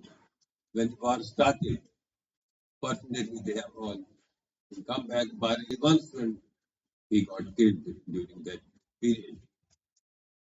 So they are supplying arms to them to keep on fighting, but who is dying? Reports are that there are 90,000 soldiers of Ukraine. These are not confirmed reports, but they are there on some news channels. The 90,000 of soldiers of Ukraine have been killed. That means 90,000 families, their children, father, their brother, sister, they have been killed. And this affects, when a man dies, it affects the whole family. Any person dies in the family, it affects the whole family. So in this situation, as doctors, we have lots of challenges on the health sector in our country. And when I say the out-of-pocket expenditure, much of the money from our pockets is spent on the drug prices. Just for your information, some of you as you become doctors, you will be prescribing the medicines, but you must know how much is the profit made out of this drug.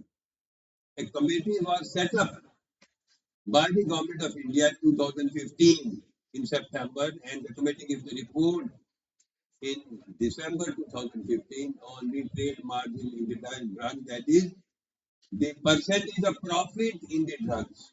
The committee said that some drugs, the profit margin is up to 5,000%. So huge profit. And in the vaccine that we recently had, all of us had, the profit margin is 4,000%. These companies have been making, but these do not go to profit much. So we, as doctors, when we are meeting, it is extremely good gathering. Learned people have been speaking to you, and as budding youth, it's a challenge for you to build a modern India with justice and social equality. A modern India where there is social harmony, where there is communal harmony, where there are opportunities for all, where we provide healthcare to all as per the dreams of our ancestors on the healthcare. A Joseph Gore committee was formed in 1946. It submitted the report which had given guidelines on how healthcare in India should be. But everything is changing. Much is there in the privatization of the healthcare, which is causing a lot many problems. And we all together have of peace, without wars, without violence. It may sound utopian, but with our efforts, we can change the world. So many people dying in Asia, Africa, everywhere. And now, gradually, the shift is towards us. So we can't let, without reason, as health workers, we have raised the demand in the statement that the health workers in Gaza, 226 health workers in Gaza have been killed recently, which includes doctors, nurses, and the paramedical staff. And some of them have been arrested lately. We have demanded the arrested people to call mankind. At the end, I congratulate you again, and I'm sure in due course of time we will keep on talking on various issues that concern our lives, our health, our education, and all. Thank you very much. Thank you, Comrade. அடுத்ததாக சமூக சமத்துவத்திற்கான doctor சங்கம் கடந்து வந்த பாதைகள் குறித்தும் எதிர்கால கடமைகள் குறித்தும் நமக்கெல்லாம் வழிகாட்ட வருகிறார் பொதுச் செயலாளர் தோழர் டாக்டர் ஜி.ஆர். மாநில மாநாட்டிற்கும் சமூக சமத்துவ டாக்டர் சங்கம் துவங்கப்பட்டு 20வது ஆண்டு துவக்க விழாவிற்கும் தமிழ்நாடு மருத்துவ மாணவர் சங்கம் பல் மருத்துவ சங்கத்துடைய கருத்தமைப்புக்கும் வருகின்றிருக்கின்ற தமிழ்நாட்டிலிருந்து பல்வேறு மருத்துவ நிறுவனத்தினுடைய மருத்துவ மாணவர்களே, மருத்துவர்களே, மருத்துவ சார்ந்த படிப்புகளை மேற்கொண்டிருக்கக்கூடிய சகோதர சகோதரிகளே, மருத்துவத்துறை ஊழியர்களே, இந்த நிகழ்ச்சிக்கு தலைமை வழங்கக்கூடிய சமூக சமத்துவ டாக்டர் சங்கத்துடைய மாநில தலைவர் மரியாதைக்குரிய டாக்டர் த. அருண் அவர்களே, மேடையில் இருக்கக்கூடிய மருத்துவத்துறை சார்ந்த நிபுணர்களே, பல்வேறு மருத்துவ சங்கங்களைச் சேர்ந்த தலைவர்களே, மருத்துவ மாணவர் சங்க தலைவர்களே, உங்கள் அனைவருக்கும் சமூக சமத்துவத்திற்கான டாக்டர் சங்க சார்பில் நெஞ்சார்ந்த வாழ்த்துக்களை, வணக்கங்களை தெரிவித்துக் கொள்கின்றேன். நாம் ஒரு மிகப்பெரிய நெருக்கடியை சந்தித்துக் கொண்டிருக்கின்றோம்.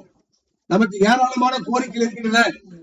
பணி நிரந்தரம் வழங்க வேண்டும், பணி பாதுகாப்பு வழங்க வேண்டும், ஊதியத்தை உயர்த்த வேண்டும், உழைப்புக்கேற்ற ஊதியம் வேண்டும், இன்னும் ஏராளமான கோரிக்கைகள் இருக்கின்றன.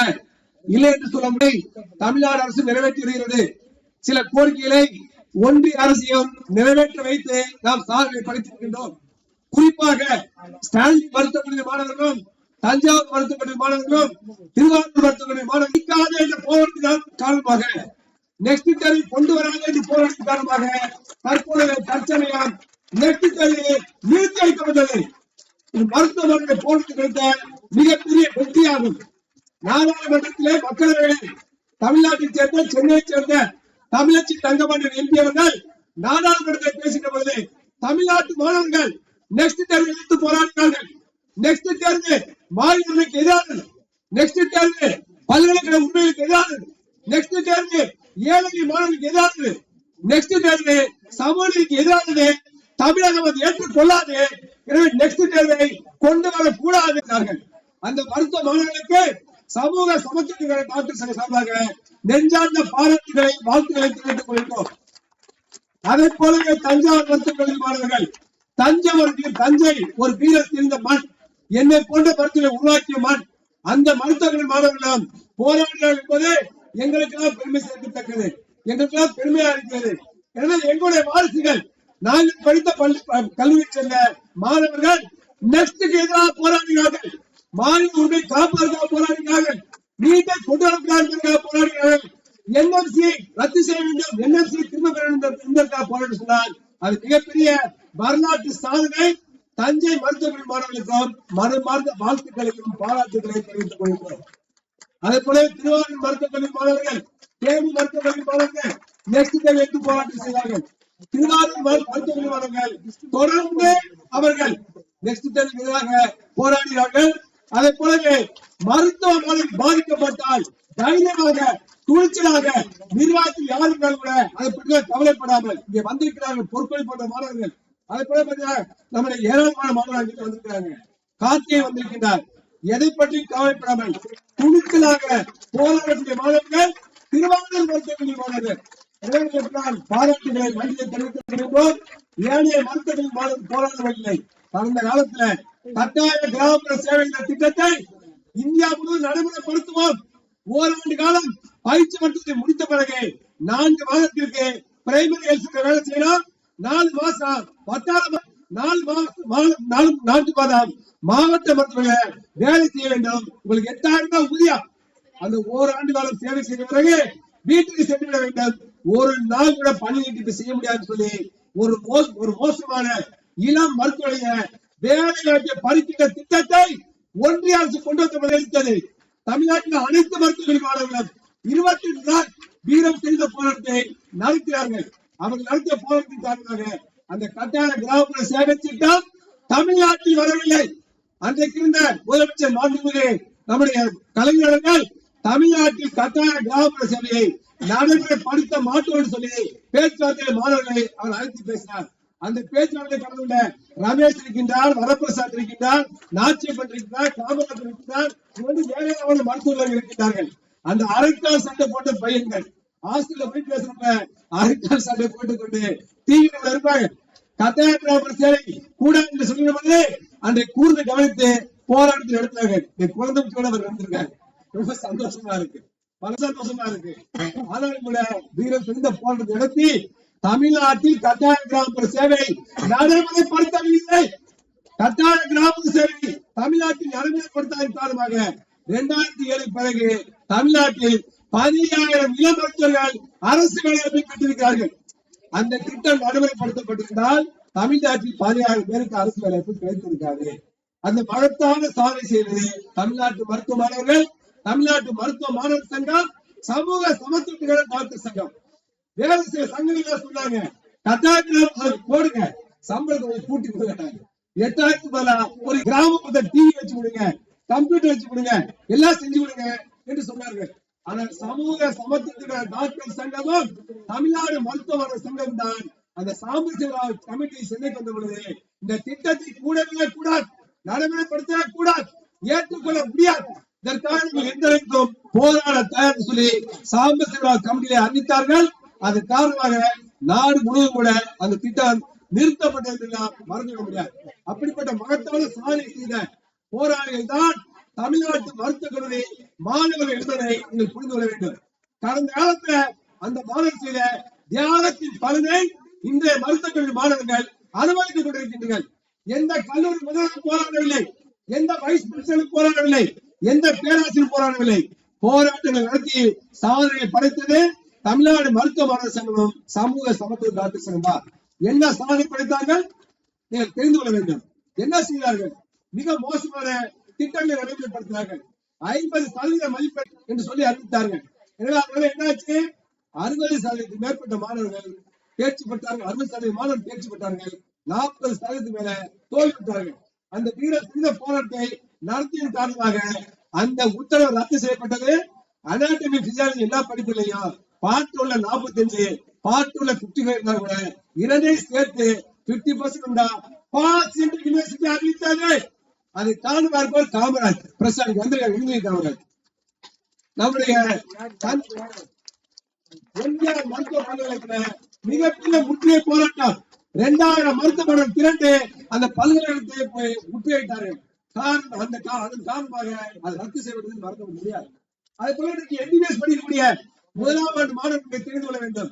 தமிழ்நாட்டில் எம்பிபிஎஸ் படிப்புல முதலாம் ஆண்டுல ஃபெயிலாக்க மீண்டும் 6 மாதம் கழித்து தேர்வு எழுதி அது வெற்றி பெற்றால் 6 மாதம் ஜூனியராகவே போகணும். ரெகுலரா உங்களோட மெடிக்கல் சேர்ந்திருப்பார். நீங்களும் அதே பேட்ச் தான், அதே இடத்துல சேர்ந்தீங்க. ஆனால் ஒரு சப்ஜெக்ட்ல 2 மதிப்பெண் குறைவா பெற்று தோல்வி அடைந்தால் கூட நீங்கள் லைஃப் லாங் அவருக்கு 6 மாதம் ஜூனியராகவே போயிட்டு இருக்கணும். எப்படிப்பட்ட கொடுமை இது! எனவே தமிழ் முதலாம் ஆண்டு படிப்புல பிரேக் சிஸ்டம் கூடாது, ரத்து செய்கின்ற கோரிக்கையை தமிழ்நாடு மருத்துவமனை சங்கம் வைத்தது. அதுபோல தமிழ்நாடு பல் மருத்துவமனை சங்கம் பல் மருத்துவ படிப்பிலையா அனைத்து சட்டங்களில் இருக்கக்கூடிய பிரேக் முதலாம் ஆண்டுல பிரேக் சிஸ்டம் ரத்து. முதலாம் ஆண்டுல ஃபெயில் ஆனா அடுத்த 1.5 மாசத்துக்குள்ளேயே சப்ளிமெண்டரி எக்ஸாம் வச்சு அவர் பாஸ் செய்தால் ரெகுலர் போச்சு பேச்சோட போலாம். ஜூனியர் கிடையாது. உங்களோடு சேர்ந்த மாணவர்களோட நீங்களும் இந்திய ஆண்டு மருத்துவ படிப்பு வரை போக முடியும், பிஜில சேர முடியும், சர்வீஸ்ல சேர முடியும். எந்த ஒரு காலகட்டத்திலையும் உங்க பேட்ச் மாணவர்களோடு நீங்க ஜூனியர் இல்லை என்பதை முறியடித்த வரலாறு எந்த டீனுக்கும் கிடையாது, எந்த வீட்டுக்கும் கிடையாது, யாருக்கும் கிடையாது. தமிழ்நாடு மருத்துவமனை சங்கத்துக்கு தான் உண்டு. சமூக சமத்துவ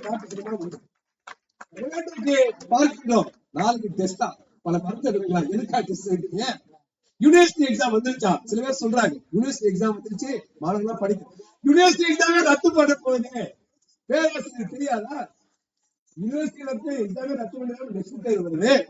நீங்க சொல்லி கொடுக்க வேண்டாமா? பல மருத்துவர்கள் சென்றோம், மாணவர்களை கேட்டோம், நெக்ஸ்ட் தேர்வு பற்றி தேர்வு கைது சொன்னோம். ஒரு சிலர் கைது இருக்கிறாங்க. ஏன்னா அந்த பேராசிரியர் கடமை செஞ்சிருக்கிறாங்க. வேண்டாமா? நெக்ஸ்ட் தேர்வு என்ன பாதிப்பு சொல்ல வேண்டாமா? அது எப்படிப்பட்ட கடுமையான தேர்வு சொல்ல வேண்டாமா? மாணவர்களுக்கு அதை போதிக்க வேண்டிய கடமை பேராசிரியர் இல்லையா? தயவுசெய்து மனசாட்சியோடு தமிழ்நாட்டு பேராசிரியர் பெருமக்கள் சிந்தித்து பார்க்க வேண்டும் என சமூக சமத்துவத்துக்கான டாக்டர் சங்க சார்பாக வேண்டுகோள் எடுத்து கடமைப்பட்டிருக்கின்றோம். இது சமூக சமத்துவத்துக்கான டாக்டர் சங்கம் சமத்துவத்துக்கான அமைப்பு தான், இது எதிரி அமைப்பு அல்ல என்பதை புரிந்து கொள்ள வேண்டும். இன்னும் சொல்லப்போனா உங்களுடைய கோரிக்கைகளுக்காகவும் இந்த சங்கம் உறுதுணையாக இருந்திருக்கிறது, போராடி என்பதையும் பேராசிரியர் பெருமக்கள் நினைத்து பார்க்க வேண்டும். எனவே பிரேக் சிஸ்டம் ரத்து செய்வது, கட்டாய சேவை ரத்து செய்வது, இது போன்ற ஏராளமான திட்டங்களை, மோசமான திட்டங்களை, மாணவ திட்டங்களை முறியடித்த அமைப்பு தான் தமிழ்நாடு மருத்துவ மாணவர் சங்கமும் சமூக சமத்துவ டாக்டர் சங்கமும். கடந்த 20 ஆண்டு காலத்தில் மகத்தான சாதனை படைத்த சங்கம் இந்த சமூக சமத்துவ டாக்டர் சங்கம். 27% இடஒதுக்கீட்டை இதர பிற்படுத்தப்பட்டவருக்கு மத்திய அரசின் உயர்கல்வி வழங்குவதற்காக அர்ஜுன் சிங் அவர்கள் பேட்டி கொடுத்தார். பேட்டி கொடுத்தவுடனே எய்ம்ஸ் போராட்டம், தேசிய கொடி இந்து போராட்டினார்கள். என்ன போராட்டம் பண்ணாங்க? நீங்கள் இதர பிற்படுத்தப்பட்டவருக்கு மத்திய உயர்கல்வி நிறுவனங்கள்ல இடஒதுக்கீடு கொடுத்தால் நோயாளி செத்து போயிடுவாரு, தகுதி போயிடும், திறமை போயிடும் சொல்லி தேசிய கொடி பிடித்துக் கொண்டு டெல்லி மாநில ஊழல் நடத்தினார்கள். ஆனா அதே காலகட்டத்தில் இந்தியாவிலே முதலாக அந்த இதர பிற்படுத்தப்பட்டவருக்கு 27 விழுக்காடு இடஒதுக்கீட்டை மத்திய உயர்கல்வி நிறுவனம் வழங்க வேண்டும், ஆல் இந்தியா கோட்டாரை வழங்க வேண்டும், மத்திய அரசுடைய மருத்துவ கல்வி நிறுவனங்களை வழங்க வேண்டும் என்ற கோஷத்தை வைத்து போராட்டம் நடத்திய ஒரே சமூக சமத்துவத்துக்கான டாக்டர் சங்கம் என்பதை பெருமையோடு சுட்டிக்காட்டி கடமைப்பட்டிருக்கின்றோம். கோரிக்கை வென்றது. ஆனால் இதர பிற்படுத்தப்பட்டவர்களுக்கு மத்திய உயர்கல்வி நிறுவனம் இடஒதுக்கீடு வந்துச்சு. ஆனால் ஆல் இந்தியா கோட்டால வரவில்லை, அகில இந்திய தொகுப்புல வரவில்லை. 2007ஆம் ஆண்டு அகில இந்திய தொகுப்புல 27% இடஒதுக்கீட்டை இதர பிற்படுத்தப்பட்டவர்கள் வழங்கியிருக்க வேண்டும். அவ்வாறு வழங்காதன் காரணமாக முதுநிலை மருத்துவ படிப்புல, இளநிலை மருத்துவ படிப்புல, இளநிலை பல் மருத்துவ படிப்புல, முதுநிலை மருத்துவ படிப்புல ஏறத்தாழ 20,000க்கும் மேற்பட்ட இடங்களை இதர பிற்படுத்தப்பட்ட சமூகத்தை சேர்ந்த மாணவர்கள் இழந்திருக்கிறார்கள். மிகப்பெரிய சமூக அநீதி இல்லையா? எனவே நான் சமூக அநீதியை சமூக நீதிக்காக சமூக சமத்துவத்திற்கான டாக்டர் சங்கம் தமிழ்நாட்டில் போர்க்கொடி ஏந்தியதே தற்பொழுது இதர பிற்படுத்தப்பட்டவருக்கு 27 விழுக்காடு இடஒதுக்கீடு ஆல் இந்தியா கோட்டால வழங்கப்பட்டிருக்கிறது. மகத்தான வரலாற்று சாதனை. மாண்புமிகு தமிழ்நாடு முதலமைச்சர்களுக்கு சமூக சமத்துவத்தின் டாக்டர் சங்க சார்பாக நன்றி தெரிவித்துக் கொள்கிறோம். சமூக நீதியை காப்பதற்காக, சமூக நீதியை உறுதிப்படுத்துவதற்காக, பாலின சமத்துவத்தை ஏற்படுத்துவதற்காக, அனைத்து அசத்துக்களை போக்குவதற்காக தமிழ்நாடு முதலமைச்சர்கள் எடுக்கக்கூடிய அனைத்து நடவடிக்கைகளுக்கும் முயற்சிகளை தெரிவித்துக் கொள்ள கடமைப்பட்டிருக்கின்றோம். அதை போல ஏராளமான போராட்டங்கள், எத்தனையோ போராட்டங்கள், தனிப்பட்ட பிரச்சனை தவிர்த்து தீர்த்திருக்கின்றோம். அப்படிப்பட்ட வரலாற்று சாதனையை 20 ஆண்டுகள் நிகழ்த்திய சங்கம் என்று சொன்னால் சமூக சமத்துவத்துக்கான டாக்டர் சங்கம். அரசு மருத்துவ சங்கங்களை சேர்ந்தவர்கள் இருக்காங்க. அவர்களுக்கான போராட்டங்களுக்காக உற்ற துணையாக இருக்கிறோம். இன்னும் கோரிக்கை வெல்லப்படவில்லை. அந்த கோரிக்கை வெல்லப்பட வேண்டும் என்பதற்காகவும் அவர்களும் உற்ற துணையாக இருக்கின்றோம். நியாயமான எந்த போராட்டங்களையும் ஆதரிக்கின்ற அமைப்பு தான் சமூக சமத்துவ டாக்டர் சங்கம். இங்க RCH தூய்மை பணியாளர் வந்திருக்காங்க. ஆரம்ப மாத தொகுப்பூதியா 1500 ரூபாய் தான். கடந்த 10-12 ஆண்டுகளாக வெறும் மாத தொகுப்பூதியம் 1500 ரூபாய் மட்டும் வாங்கிக் கொண்டு அவர் 12 மணி நேரம் பிரைவேட் வேலை செய்தார்கள்.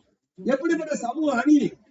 அந்த அநீதியை எதிர்த்து சமூக சமத்துவ டாக்டர் சங்கம் போராடியது, அவர்கள் ஆதரவை தெரிவித்தது. இன்றைக்கு தமிழ்நாடு அரசாங்கம் மாத தொகுப்பூதியம் 1500 என்பதை 15,000 உயர்த்தி நிற்கிறது. மிகப்பெரிய சாதனை இல்லையா? எல்லாரும் வந்திருக்கிறாங்க. நாங்களும் வரணும்னு சொன்னாங்க, வாங்கன்னு சொன்னாங்க. இன்னும் சொல்ல போனா நம்முடைய சங்கத்துக்கு மருத்துவர்கள் மருத்துவ மாணவர் மட்டும் நிதி கொடுக்கவில்லை, செவிலியர் கொடுத்திருக்கின்றார்கள். கிராமப்புற செவிலியர் கொடுத்திருக்காங்க. கொசு ஒழிப்பு பணியாளர்கள் கொடுப்பேன்னு சொல்லியிருக்காங்க. அப்ப யாருக்கான சங்கம்?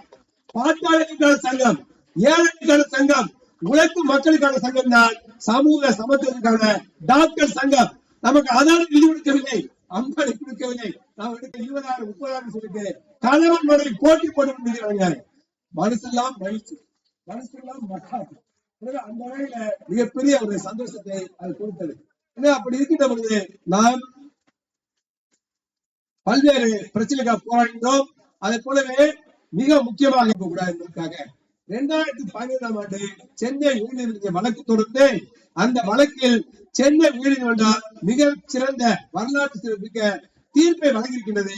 பயிற்சி மருத்துவர்களுக்கும் பட்ட மேற்படி மாணவர்களுக்கும் தொடர்ச்சியாக 8 மணி நேரத்திற்கு மேல் வேலை வழங்கக்கூடாது என்று தீர்ப்பு வழங்கியிருக்கின்றது. அதை நாம் வரவேற்கிறோம், பாராட்டுகிறோம். ஆனா பல பேர் நடைமுறைப்படுத்தவில்லை. கேட்டா அவங்க விரும்பி செய்யறாங்களா? கேட்டா விரும்பி செய்யறாங்களா? ஒன்றை நான் சுட்டிக்காட்ட கடமைப்பட்டிருக்கின்றேன். அண்மையில தமிழ்நாட்டை சேர்ந்த ஒரு முதல்வர் கல்லூரி முறை சந்தித்தோம். சந்திக்கிட்ட கூட அவர் சொன்னார், சார் ஸ்டூடெண்ட்ஸ் எல்லாம் வந்து வித்தியாசமா இருக்காங்க சார், நீங்க 8 மணி நேரம் வேலை கேட்குறீங்க, நீங்க எல்லாம் சொல்லிட்டு இருக்கீங்க.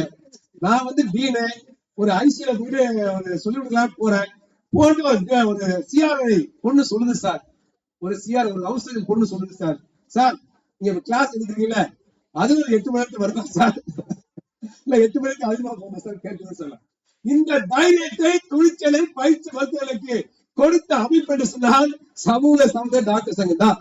அதுவே கேட்க வைத்ததற்கு பார்த்தீங்கன்னா 8 மணி நேரம் வேலை கொடுக்க கூடாது, நீ கிளாஸ் எடுத்தா கூட அதுவும் 8 மணி நேரத்துக்குள்ளதான் இருக்கணும், கிளாஸ் எடுத்தாலும் கூட அது வேலை வேண்டாம், கிளாஸ் எடுத்தாலும் 8 மணி நேரத்துக்குள்ள எடு டாக்டர் தீர்த்த சொன்ன ஒரு பெண்மணி யாரு அது வேண்டாம். அப்படிப்பட்ட ஒரு தைரியத்தை துணிச்சலை உரிமையை போராடி பெற ஒரு உணர்வை கொடுத்த அமைப்பு என்று சொன்னார் அது சமூக சமத்துவத்துக்கான டாக்டர் சங்கம். எனவே கடந்த காலத்துல பல்வேறு போராட்டங்களை நடத்திருக்கின்றோம். ஆனா அதே சமயத்துல அது எந்த சங்கமா இருந்தாலும் சரி, ஏராளமான சங்கங்களை வந்திருக்கிறாங்க. எந்த சங்கமா இருந்தாலும் சரி, எந்த மருத்துவராக இருந்தாலும் சரி, எந்த மருத்துவ ஊழியராக இருந்தாலும் சரி, செவிலியராக இருந்தாலும் சரி, மருந்தாளராக இருந்தாலும் சரி, எல்லோருக்கும் இருக்கக்கூடிய மகத்தான பணி, மகத்தான கடமை நம்முடைய நவீன அறிவியல் மருத்துவத்தை காப்பாற்ற வேண்டும் என்பதுதான் மிகப்பெரிய அச்சுறுத்தல், மிகப்பெரிய பேரபாயம். கொரோனா காலகட்டத்தில் கோடிக்கணக்கான உலக மக்களை காப்பாற்றியது என்று சொன்னால் நவீன அறிவியல் மருத்துவம் தான். இன்றைக்கு இந்த அரங்கத்துல முகக்கவசம் போடாம உட்கார்ந்து சொன்னால் அதுக்கான நவீன அறிவியல் மருத்துவம் தான். இந்த நவீன அறிவியல் மருத்துவம் எந்த தனிப்பட்ட நாட்டுக்கு சொந்ததல்ல, எந்த மொழிக்கு சொந்ததல்ல, எந்த இனத்துக்கு சொந்தமல்ல, எந்த மதத்துக்கு சொந்தமல்ல, எந்த தனிப்பட்ட பண்பாட்டுக்கு சொந்தமல்ல. நவீன அறிவியல் மருத்துவம் என்பது உலகளாவிய மருத்துவம், இன்டர்நேஷனல் மெடிசின், குளோபல் மெடிசின். அறிவியலுக்கு ஜாதி இல்ல, அறிவியலுக்கு மதம் இல்ல, அறிவியலுக்கு இனம் இல்ல, அறிவியலுக்கு மொழி என்பதை தெரிந்து கொள்ள வேண்டும். காதலுக்கு ஜாதி இல்ல, மதம் இல்ல, கடலரசன் பண்ணாரு. அறிவியலுக்கு அதே நிலைதான். அறிவியலுக்கு ஜாதி கிடையாது, மதம் கிடையாது, இனம் கிடையாது, மொழி கிடையாது. அறிவியல் என்று சொன்னால் சர்வதேச அறிவியல் தான். எனவே நவீன அறிவியல் மருத்துவம் உலகம் முழுவதற்குரிய பண்டைய சமூகங்கள், சீனாவா இருக்கட்டும், கிரேக்கமா இருக்கட்டும், ரோமா இருக்கட்டும், எகிப்தா இருக்கட்டும், இந்தியாவா இருக்கட்டும், இல்ல இந்தியா இருக்கக்கூடிய சின்ன தீவை சேர்ந்த மக்களா இருக்கட்டும், அவர்களுடைய பங்களிப்பு இருக்கிறது. பண்டைய காலத்து மனிதர்களுடைய பல்வேறு அனுபவங்களை தொகுத்து அது ஏற்றுக்கொள்ளத்தக்கவர்களை ஏற்றுக்கொண்டுதான் நவீன அறிவியல் மருத்துவம் வளர்ந்திருக்கின்றது. நவீன அறிவியல் மருத்துவம் என்று சொல்லக்கூடிய நம்முடைய மருத்துவம் கிறிஸ்தவ மருத்துவம் அல்ல, இது மேற்கத்திய மருத்துவம் அல்ல, இது ஆங்கில மருத்துவம் அல்ல, இது அந்நிய மருத்துவம் அல்ல, இது உலகளாவிய மருத்துவம். நம்முடைய நாடு பங்களிப்பு செலுத்திருக்கிறது. நம்முடைய பாரம்பரிய நவீன அறிவியல் மருத்துவத்தை வளர்த்தெடுப்பதற்கு பங்காற்றி இருக்கிறது. எனவே எந்த ஒரு தேசமும் இதை உருவாக்க முடியாது. அதே போலவே கடந்த காலத்துல மனிதகுல ஒட்டுமொத்தமே நவீன அறிவியல் மருத்துவம் வளர்வதற்கு பங்காற்றி இருக்கிறது, சேவை செய்திருக்கிறது. பழைய கழிதலும் புதிய புதல் என்ற அடிப்படையில பழைய கருத்துக்களை, காலாவதியான கருத்துக்களை, காலாவதியான மருத்துவ முறைகளை, கோட்பாடுகள் எல்லாம் ஒதுக்கிவிட்டு பண்டைய சமூக மக்களுடைய ஏற்கத்தக்க அறிவியல் கருத்துக்களை ஏற்றுக்கொண்டுதான் நவீன அறிவியல் மருத்துவம் சொல்லக்கூடிய மனித மகத்துடைய இந்த மணிமகுடம் இன்றைக்கு உருவாக்கப்பட்டிருக்கிறது. அதை போலவே இன்றைக்கு பல்வேறு அறிவியல் துறையில் இருக்கக்கூடிய புதிய புதிய கண்டுபிடிப்புகளை உருவாக்கி அந்த கண்டுபிடிப்புகளையும் உடனடியாக பயன்படுத்தக்கூடிய நவீன அறிவியல் மருத்துவம். அல்ட்ரா சவுண்டா உடனே பயன்படுத்துகிறது, நேனோ டெக்னாலஜியா உடனே பயன்படுத்துகிறது, ஆர்டிபிஷியல் இன்டெலிஜென்ஸா உடனே பயன்படுத்துகிறது. எந்தெந்த துறை அடுத்த நிமிடமே அடுத்த நாளே நவீன அறிவியல் மருத்துவம் பயன்படுத்துகிறது. ஒட்டுமொத்த மனித சாதனை இது மருத்துவ சாதனை மட்டுமல்ல, உலகளாவிய அறிவியல் பெருமக்கள் பங்காற்றிருக்கிறார்கள். அப்படிப்பட்ட ஒரு மருத்துவ முறையை இன்றைக்கு ஒழித்து கட்ட வேண்டும், நீர்த்து போக செய்ய வேண்டும் சொன்னால் இது உலக மக்களுக்கு எதிரானது, அறிவியல் முன்னேற்றத்துக்கு எதிரானது, ஏழை மக்களுக்கு எதிரானது. இது இந்தியாவை இருண்ட காலத்திற்கு விட்டு செல்லக்கூடிய ஒரு முயற்சியாகும். எனவே அப்படிப்பட்ட முயற்சிகளை முறியடிக்க வேண்டிய மகத்தான கடமை நமக்கு இருக்கின்றது. கொரோனா காலத்திலே பார்த்தோம், கோமியம் குடிச்சா கொரோனா வராது என்று சொன்னார்கள். ஐசியூல மாஸ்க் நோயாளிய மாஸ்கை கட்டி விட்டு கோமியத்தை கூட பாட்டில் ஊத்துறா வாயில. ஏன்னா கோமியம் கொரோனாவை குணப்படுத்திடுமா. பசுமாட்டு சாணியில குளித்திருந்தால் கொரோனா வராதுன்னு சொல்லி பசுமாட்டு சாணி நிரப்பி அது குளித்தல வைத்தாங்க. மோசமான ஒரு போக்கு. அப்பளத்தினால் கொரோனா வராது.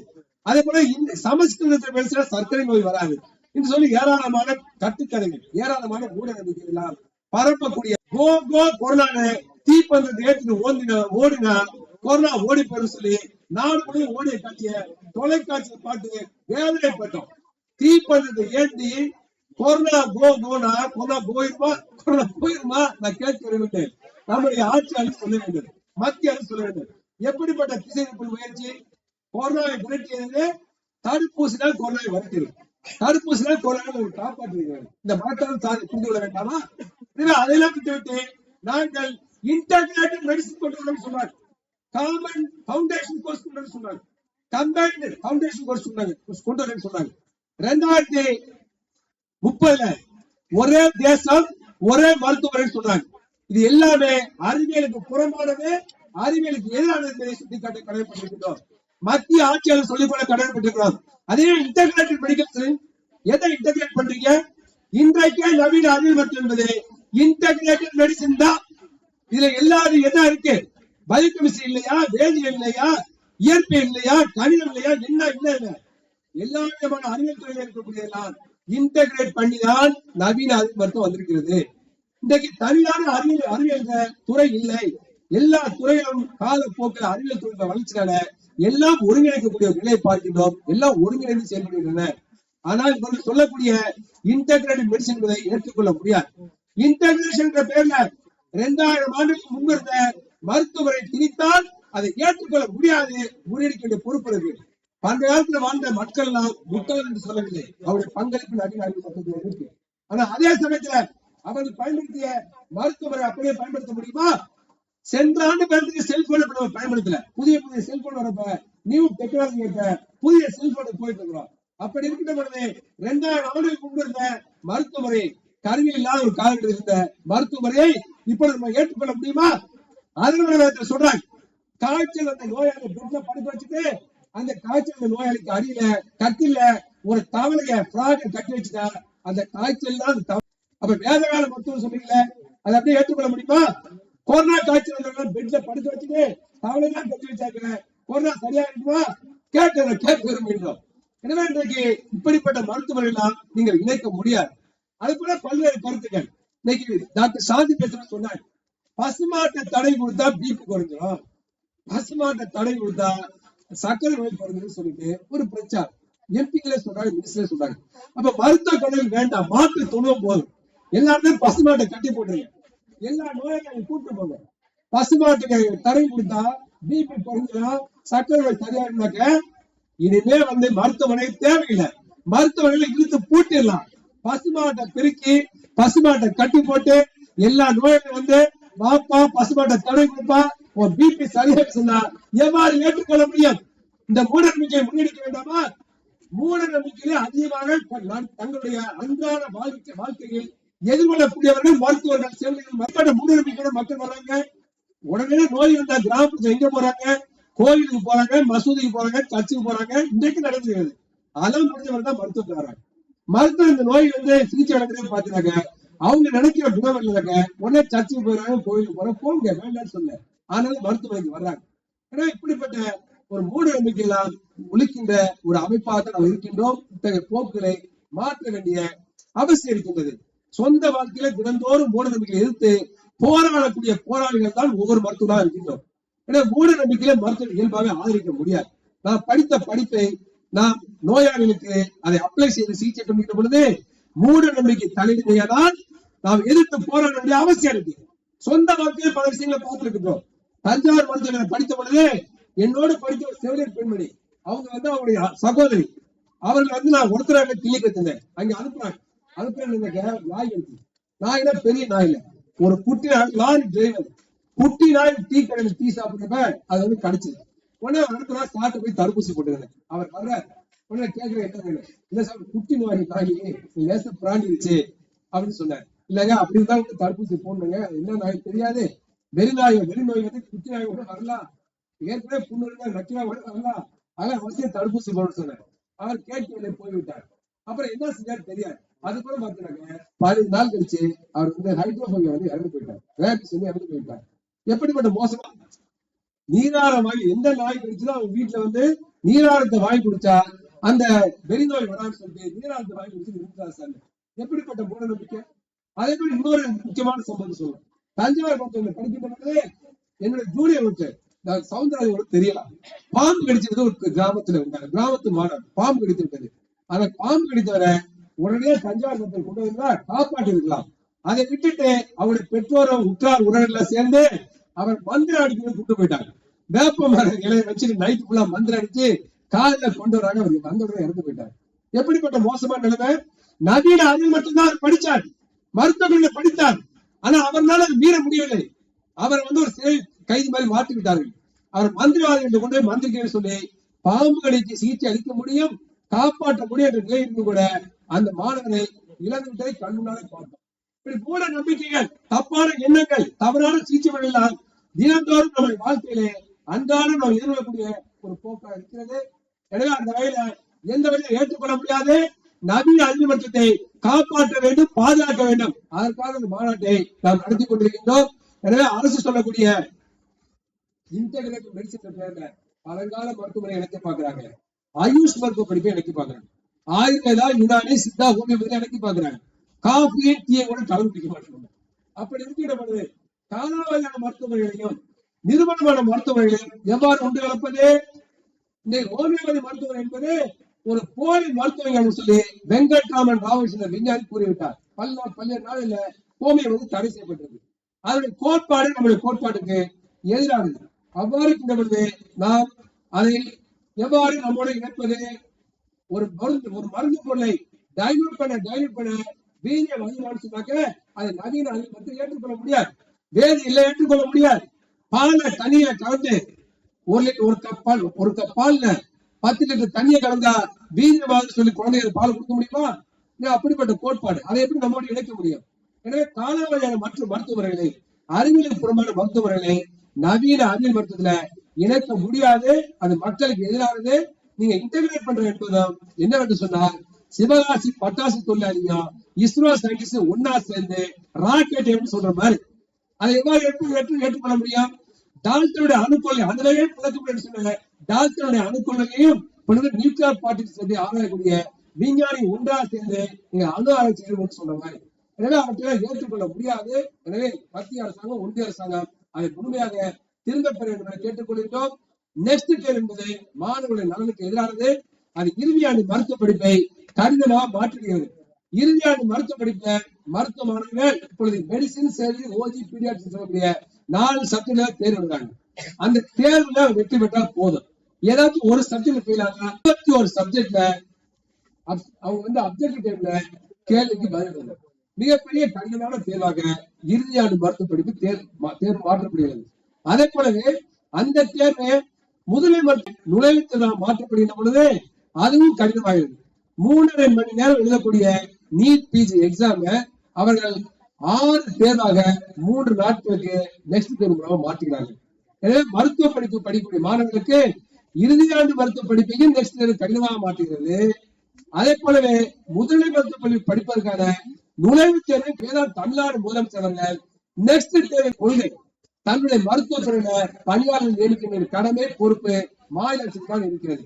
ஆனால் மாநில அரசு நியமனங்களிலே ஒன்றிய அரசு தலையிட்டு கான்ட்ராக்ட்ல போடு, அவுட் சோர்சிங்ல போடு, டெம்பரரியா போடு, இவ்வளவுதான் சம்பளம் கொடுக்கணும்னு சொன்னாக்க மருத்துவ சேவையில மாநில உரிமைகளை பறிக்கின்ற செயலாகும். எனவே மருத்துவ கல்வியும் சேவைகளும் மாநில உரிமைகளை பறிப்பதை ஏற்றுக்கொள்ள முடியாது. அது கூட்டாட்சி கோட்பாட்டுக்கு எதிரானது. எனவே அந்த வகையில் நவீன அறிவியல் மருத்துவத்தை பாதுகாப்போம், மருத்துவ கல்வியில் சேவையில் மாநில உரிமைகளை மீட்டெடுப்போம், மருத்துவ கல்வியில் சேவையில் சமூக நீதியை உறுதிப்படுத்தும் நோக்கத்தோடு நடத்தக்கூடிய இந்த மாநாட்டில் வருகின்ற அனைத்து மருத்துவக் கல்வி மாணவர்களுக்கும், மருத்துவ துறை சார்ந்த படிப்புகளை மேற்கொள்வதற்கு அனைவருக்கும், மருத்துவ மக்களுக்கும் மனமார்ந்த நன்றியை தெரிவித்துக் கொள்கின்றேன். நீங்கள் நடத்துகின்ற போராட்டம், நீங்கள் வந்திருப்பது ஸ்டாலின் மருத்துவர்களுக்காக மட்டுமல்ல, திருவாரூருக்காக மட்டுமல்ல, தஞ்சாவூருக்காக மட்டுமல்ல. இந்த கோரிக்கை வெட்டெடுக்கப்பட்டால் ஒட்டுமொத்த தஞ்சாவூர் தமிழ்நாட்டைச் சேர்ந்த மாணவர்களுக்கு, ஒட்டுமொத்த இந்தியாவை சேர்ந்த மாணவர்களுக்கு, எனவே நீங்கள் வந்ததன் மூலமாக ஒட்டுமொத்த இந்தியாவுக்கே அந்த இந்தியாவை சேர்ந்த மருத்துவர்களுக்கு விடுதலை கொடுக்கிறீர்கள் என்பதை மறந்துவிடக் கூடாது. எனவே இந்த மாநிலத்தில் வந்ததன் மூலமாக நீங்கள் மகத்தான சமூக நீதி போராளியாக, மாநில உரிமையை மீட்டெடுக்கிற போராளியாக மாறியிருக்கின்றீர்கள். எனவே இங்க வந்திருக்கக்கூடிய அனைத்து மருத்துவ மாணவர்களுக்கும் மாணவிகளுக்கும் நெஞ்சார்ந்த நன்றியை தெரிவித்துக் கொண்டு, வாழ்த்துக்களை தெரிவித்துக் கொண்டு, நீங்கள் உயர்ந்த இடத்தை எதிர்காலத்தில் பெற வேண்டும், நவீன அறிவியல் மருத்துவத்தில் இந்த நிபுணத்துவத்தை பெற வேண்டும். எதிர்காலத்தில் நாங்கள் நடத்தக்கூடிய மாநாட்டிற்கு வாரி வாரி வழங்க என்ற கோரிக்கையை வைத்து அடுத்த மாநாட்டில் நம்முடைய தமிழ்நாடு முதலமைச்சர் சொன்னது போல வெற்றி மாநாடாக நம்ம சந்திப்போம். அந்த வெற்றி மாநாட்டில் நீங்கள் எல்லாம் மிகச்சிறந்த மருத்துவ நிபுணராக குழந்தை குட்டியோடு வருவோம் என்று கேட்டுக்கொண்டு வாய்ப்புக்கு நன்றி கூறி விடைபெறுகிறேன். நன்றி, வணக்கம். மிக சிறப்பாக சமூக சமத்துவத்துக்கான டாக்டர் சங்கம் கடந்து வந்த பாதையும், தற்போது கடந்து கொண்டிருக்கும் பாதையும், எதிர்கால கடமைகளையும் நமக்கு விளக்கி எழுச்சியுரை வழங்கிய பொதுச் செயலாளர் தோழர் GR ரவீந்திரநாத் அவர்களுக்கு நன்றி. அடுத்ததாக சமாதானம் மற்றும் முன்னேற்றத்திற்கான இந்திய டாக்டர் சங்கத்தின் அகில இந்திய செயலாளர், Indian doctors for peace and development national secretary doctor A. Sajid will deliver itself.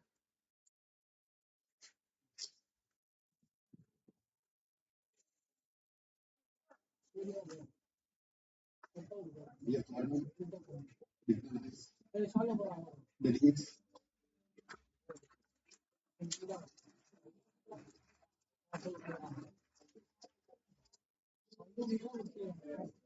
National Director of Regional Council, Mr. Trivandrum. Give him a big hand.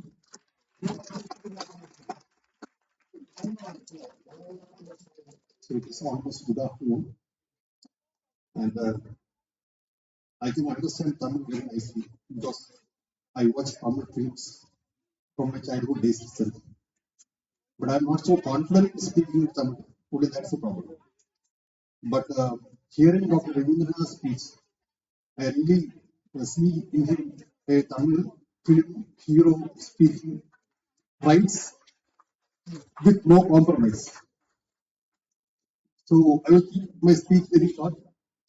I will keep my speech short. Anyway, we doctors, we are after science, but we don't speak much. We boost our own immune cells to kill cancer cells, and that is a new science. We do surgery, not simple surgery with high precision, maybe robotic surgery, but we speak less. In our human body, there is in 1 gram itself there is 1 billion. 1 gram itself there is 1 billion. So we can imagine how many billion cells are there in your body. And you give an isotope injection, maybe I do one isotope injection, it will traverse all these billion cells to reach that particular thyroid cancer cell and deliver, and it will soft land on that particular cell only. It will soft land on that particular cell only to deliver the radiation and knock out that particular cancerous cell, and the surrounding cells even do not know that. We do that first, but doctors, we speak less. That's the problem. What contribution to the society we speak less. Now, like Dr. Venkatesh said, quoting from Burshow, we give housing, literacy, food, everything, the society, that also taken care of. And from the last 100 years, from usual dying age of maybe 20 to 30, that is in teenagers, even emperors used to die from maybe fever or diarrhea. 100 years ago, even emperors and kings, they would die in the teenagers. But now, our emperors and kings, they are very confident that they will survive 100 years. That is the contribution of medicine to the science, to the community that we have used. But we doctors speak less. Now, what is the present situation? There's no point now. 100 years ago, even if a pneumonia comes and a person dies, the last leak no one is there. If a malignancy comes, there will be a film about that malignancy, about the sentiment and all. But at present scenario, with the contribution of the modern medicine and the health policies, our community has reached to such a position that the modern medicine will have saved millions of lives. And what is the present situation now? Like Dr. Ravindranath said, when COVID comes, we light lamps, we say go corona. But unless we do find the vaccine, that COVID would have destroyed the entire community of human beings. That science acted in a nice way. Then coming to the, when if I say, we say about cow's milk and all, we say, the research should be in such a way that we fortify cow's milk and distribute to the people, and not to glorify cow's urine or cow's milk. We should fortify cow's milk and not glorify this cow's urine and dung and all. Now coming to the immune system, which I said, which will make big strides in cure rate, big strides in medicine. What is happening is immune system we have happening is in does astrology, the spiritual medicine boost the immune system. That is the research, that is the vaccine we are doing. So only one thing I have to stress upon is the thing is that from the national this mutated commission's policies, if it is to survive, then the humanity to survive will be very difficult. So the thing is that we can apply from our constitution the most important thing which we have in the 42nd Amendment, that is in 1976, we should develop the scientific temper. From the scientific temper that comes up in the constitution, we can fight all these mutated drafts, all these mutated bills, we can fight and we can gain courage from them. So the final message from Pakata Deshata from Kerala would be to you is that apply scientific principle in day-to-day decision making, and you will be in the right path. And you will be in the right path, and also you can correct those people, those authorities whose decision, if it is wrong, you can say that it is not according to present science, and that should be corrected. So these few words I stop, and I wish you all the best. Thank you for inviting me, Dr. Ravindranath, the base or the peace. I thank all of you for hearing me. Thank you very much. Thank you, Dr. Chani. அடுத்ததாக வாழ்த்துறையில் democratic DND தலைவர் doctor Balakrishnan அவர்கள் வாழ்த்துறை வழங்குவார்.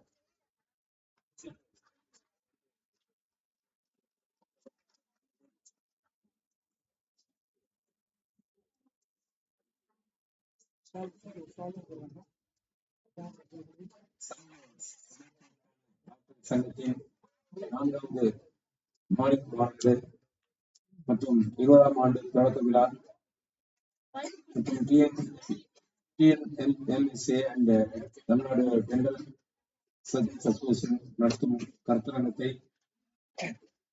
மிகவும் சிறப்பாக நடத்தி கொண்டிருக்கின்ற தேச அமைப்பினுடைய பொதுச் செயலாளர் டாக்டர் ரவீந்திரநாத் மற்றும் அவருடைய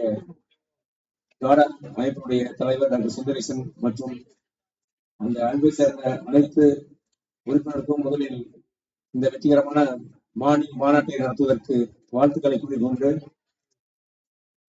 குறிப்பாக தமிழகத்தாலும் குறிப்பாக மருத்துவம் மற்றும் மருத்துவம் சார்ந்த பிரச்சனைகளை முன்னின்று கையெழுத்து போராடும் ஒரு மிகப்பெரிய போராளி மற்றும் எந்த போராளியாக திகழ்ந்து கொண்டிருக்கின்ற டாக்டர் ரவீந்திரநாத் அவர்களுக்கும் மற்றும் அவருடைய துணைவியார் டாக்டர் சாந்தி அவர்களுக்கும் வாய்ப்பு முதலில் நன்றி கூறிக்கொண்டு, கடந்த காலங்களில் கிட்டத்தட்ட நான் 1997 நான் பார்த்துக் கொண்டிருக்கின்றேன். பல்வேறு எங்களுடைய அரசு டாக்டர் சங்கத்திற்கான மருத்துவர்களுக்கான போராட்டத்தில் எங்களுடன் கலந்து போராட்டத்தில் பங்கெடுத்திருக்கிறார். அவருடைய நோக்கம் ஒரு சமூகத்திற்கான போராட்டமாக இருக்கும். அந்த அடிப்படையில் அரசு மருத்துவர்களை 2019ஆம் ஆண்டு தமிழ்நாட்டினுடைய தலைநகர் சென்னை ராஜீவ்காந்தி மருத்துவமனை முன்பாக தமிழகத்தினுடைய பெரும்பான்மையான மருத்துவர்கள் கிட்டத்தட்ட 15,300 அதிகமான மருத்துவர்கள் கலந்து கொண்டு இந்திய அளவிற்கு சமமாக அரசு மருத்துவர்களுக்கு சம்பள உயர்வு வழங்க வேண்டும் என்ற பேமெண்ட் போராட்ட அநீதியை எதிர்க்கும் போராட்டத்திற்கு குரல் கொடுத்த எங்கள் அருகில் இருந்த அந்த சமயத்தில் நிறைய அரசியல் அமைப்புகள் எங்களுடைய போராட்டத்தை நசுக்க நினைத்த பொழுது கூட இன்றைய மாண்புமிகு முதல்வர் அவர்களை அவர்கள் அன்றைய எதிர்கட்சி தலைவராக இருந்த பொழுது இந்த அமைப்பை சார்ந்தவர்களை அழைத்து சென்று இந்த போராட்டத்துடைய நியாயமான உணர்வுகளை எடுத்து சொல்லியவர். அந்த அடிப்படையில பாக்டா அமைப்பினுடைய கன்வீனர் என்ற முறையில இன்றும் நாங்கள் ஒரு மிகுந்த மதிப்பு வைத்திருக்கின்றோம். அந்த போராட்டத்துடைய முக்கிய கோரிக்கையான அரசு டாக்டர்கள் சம்பள உயர்வு என்பதை முதல் கோரிக்கையாக மருத்துவ கோரிக்கையாக கூட்டுவதற்கு கூட்டணி சார்பாக நெஞ்சார்ந்த நன்றியை தெரிவித்துக் கொள்ள கடமையிருக்கின்றேன். அது மட்டுமல்லாமல் எங்களுடைய கோரிக்கை இன்னும் நிறைவேறாமல் இருந்து கொண்டிருக்கின்றது. அதே சமயத்தில் இந்த கோரிக்கை இந்தியாவிலேயே தமிழகம் பல்வேறு டாக்டர்கள் மட்டுமல்ல, அதை சார்ந்த மருத்துவ பணியாளர்களும் எத்தனை பேர் இறந்து இந்த கொரோனா போரில அதாவது மக்களை காத்துக் கொண்டிருக்கிறார்கள். குறிப்பாக மாண்புமிகு பாரத பிரதமர் கூட சொன்னார், இந்த மாதிரி மருத்துவர்கள் ஒரு சாமிக்கு சமம் என்று சொல்வது போன்று மருத்துவர்கள் ராணுவ வீரர்கள் எப்படி வெளிநாட்டிலிருந்து இந்திய நாட்டை காப்பாற்றுகிறோம், அது போன்று இந்திய மக்களை காப்பாற்றும் ஒரு சக்தியாக எல்லாம், அதாவது ஒரு போர் முரசு கொண்டு பல்வேறு கோரிக்கை எல்லாம் சொன்னார்கள். ஆனால் அதையெல்லாம் மறந்துவிட்டு இன்று வரை மருத்துவர்கள் தங்களுடைய சம்பள உயர்வுக்காக தார்மீக அடிப்படையான சம்பள உயர் கூட போராடுகின்ற சூழ்நிலை இருந்து கொண்டிருக்கின்றது. இந்த சூழ்நிலையில இந்த மாநாட்டின் வாயிலாக மாண்பு தமிழக முதல்வர்களுக்கும் மாண்பு மக்கள் நல்வாழ்வுத்துறை அமைச்சர்களுக்கும் இந்த அமைப்பின் சார்பாகவும் எங்களுடைய பாதுகாப்பு சார்பாகவும் அரசு மருத்துவர்கள் அரசு சார்ந்தவர்களுக்கு சம்பள உயர்வு என்பதை அனைத்து இந்தியாவின் சார்பில் எப்படி கொடுக்க முடிகிறதோ அது போன்று கொடுத்து எந்தவித சம்பள பாதிப்பும் இல்லாமல் கொடுக்க வேண்டும் என்பதை இந்த நேரத்தில் தாழ்மையான வேண்டுகோளாக குறிப்பிட கடமைப்பட்டிருக்கின்றேன். அது மட்டுமல்லாமல் எங்களுடைய அமைப்பு மட்டுமல்ல, இந்திய அளவில் இன்றைய சூழலில அனைத்து இந்திய அரசு டாக்டர் சங்க கூட்டமைப்பாக இருக்கின்றது. இதுல நான் தேசிய செயல் தலைவராக இருக்கின்றேன். அது போன்று இங்க வந்திருந்த டாக்டர் ரொசாரியோ அவங்க கேரளா வந்திருந்தாங்க. அவங்களுக்கும் இந்த நேரத்தில் தமிழகத்தில் இந்த மாநாட்டில் கலந்து கொண்டதற்கு எங்களுடைய மாநில சார்பாக வாழ்த்துக்களை குறிப்பிட கடமைப்பட்டிருக்கின்றேன். அது மட்டுமல்லாமல் இந்த போராட்டம் பல்வேறு போராட்டங்கள் வந்தாலும் மருத்துவர்கள், மாணவர்கள், மருத்துவம் சார்ந்த அமைப்பாளர்கள் என்று எல்லோரையும் இணைத்து ஒரு ஒரு பாலமாக செயல்படுகின்ற இந்த அமைப்பு மிகவும் சிறப்பாக பல நூற்றாண்டுகள் சிறப்பாக செயல்பட எங்களுடைய ஜனநாயக தமிழ்நாடு அரசு டாக்டர் சார்பாக வாழ்த்துக்களை கூறிக்கொண்டு இந்த மாநாடு சிறப்பாக முடியும் என்ற நம்பிக்கையுடன் வாழ்த்துக்களை கூறிக்கொண்டு விடைபெறுகிறேன். நன்றி, வணக்கம். டாக்டர் பாலகிருஷ்ணன்.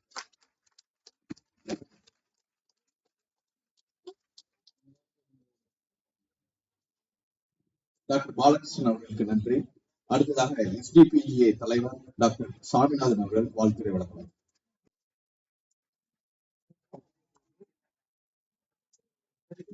இந்த மாநாட்டிலே கலந்து கொண்டிருக்கக்கூடிய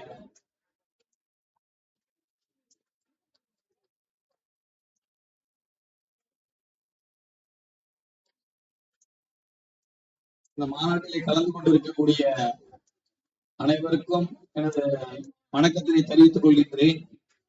இப்ப இதுக்கு முன்னாடி பேசினவங்க எல்லாருமே சில விஷயங்களை குறிப்பிடும் பொழுது இந்த கோமியம்ன்ற ஒரு வார்த்தையை சொன்னாங்க.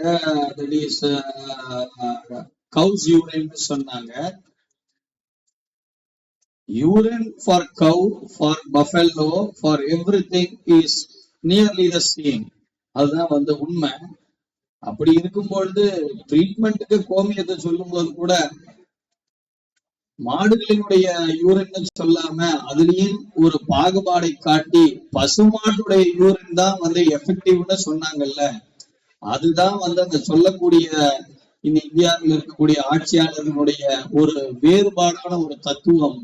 சோ மனிதர்களில் மட்டுமல்ல மிருகங்களிலும் அவர்கள் ஒரு டிவிஷன், ஒரு கேஸ்டிஸ்ட் டெண்டன்சியை தான் ப்ரொமோட் பண்ணிட்டு இருக்கிறாங்க. This is what is the present day India. அப்படி இருக்கும் பொழுது to drive a car you need a driving license, you drive a aeroplane you need a pilot license, but for to treat a pay any license, just you know some medicines and you start treating a patient. So you don't have a specific licensing system. அப்படித்தான் இப்ப இருக்குது. அதனாலதான் இந்தியால டோட்டலாவே medical doctors practice பண்றதுக்கு பேரலா medical குவாக்கரின்னு ஒரு system ஓடிக்கிட்டே இருக்குது. And there is an act called Medical Quackery Act, and the implementing authority in the Medical Quackery Act is the state, and even in all states it is the police people, and the punishments are very very minimal. That is, a bail can be got even at the police station under Medical Quackery Act if you even bring a quack to the police station. When there are many stringent laws for other sections, why small punishment under Medical Quackery Act and bail can be easily got is a big question mark. And the next thing is, to practice law, you will have to get registered in a bar council, and to practice in a specific court, you will have to get registered in the bar association. But to practice medicine, which involves the life of the people of the state and the country, you need not get any degree, you need not get registered in any medical council, you need not become a member of any medical association. You can just like that practice medicine. This is what is happening in India.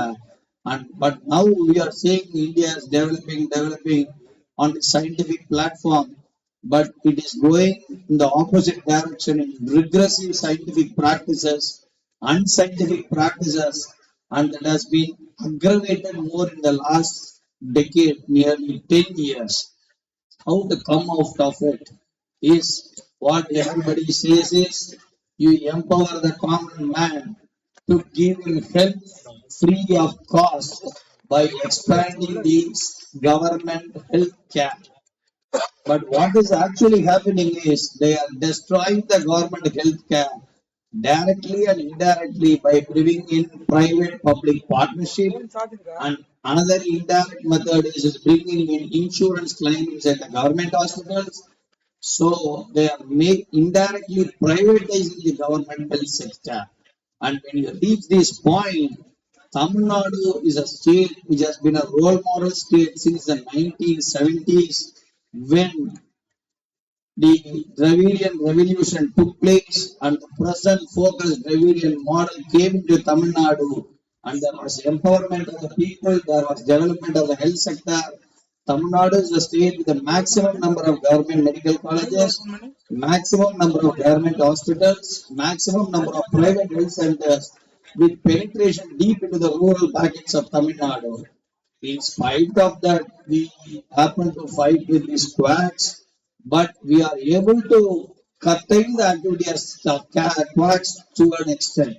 But if the present model of governments in the health sector, with the government of India promoting contractual appointment of doctors, contractual appointment of staff nurses, and contractual appointment of paramedics is going to happen, we have to see at a view at a thing that after 50 years, there will be no permanent staff in the government health department, and this health department is going to crumble and it is going to harm the health of the common man.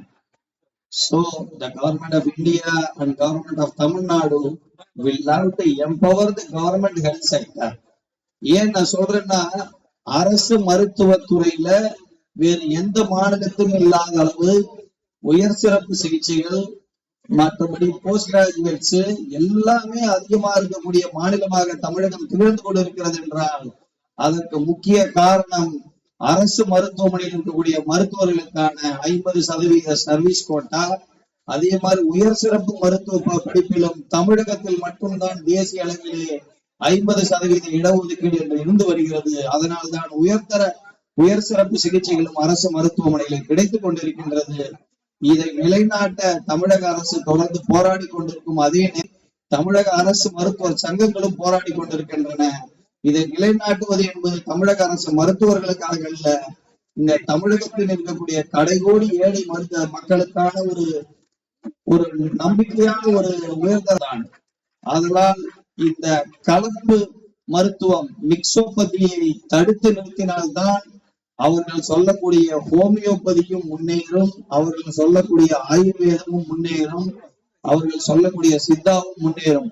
மூணையும் கலந்து செய்தால் நிச்சயமாக அதுவும் அழிந்துவிடும், இதுவும் அழிந்துவிடும். அதனால் அந்த மருத்துவங்களை காப்பாற்றுவதற்காக விஞ்ஞான மருத்துவத்தை தனியாக விட்டுவிடுங்கள், அதை தனியாக வளர்த்தெடுங்கள். நாங்கள் அதை தடுக்கவில்லை. விஞ்ஞான மருத்துவத்தை சேர்ந்த மருத்துவர்களும் அந்த அமைப்புகளும் ஹோமியோபதிக்கு எதிரானவர்களும் அல்ல, ஆயுர்வேதத்திற்கு எதிரானவர்களும் அல்ல, சித்த மருத்துவர்களுக்கு எதிரானவர்களும் அல்ல. நீங்களும் தனியாக செய்யுங்கள், ஆராய்ச்சிகளை செய்யுங்கள், மக்களிடத்திலே நிரூபியுங்கள், உங்கள் மருத்துவத்துகளை வளர்த்துக் கொள்ளுங்கள்.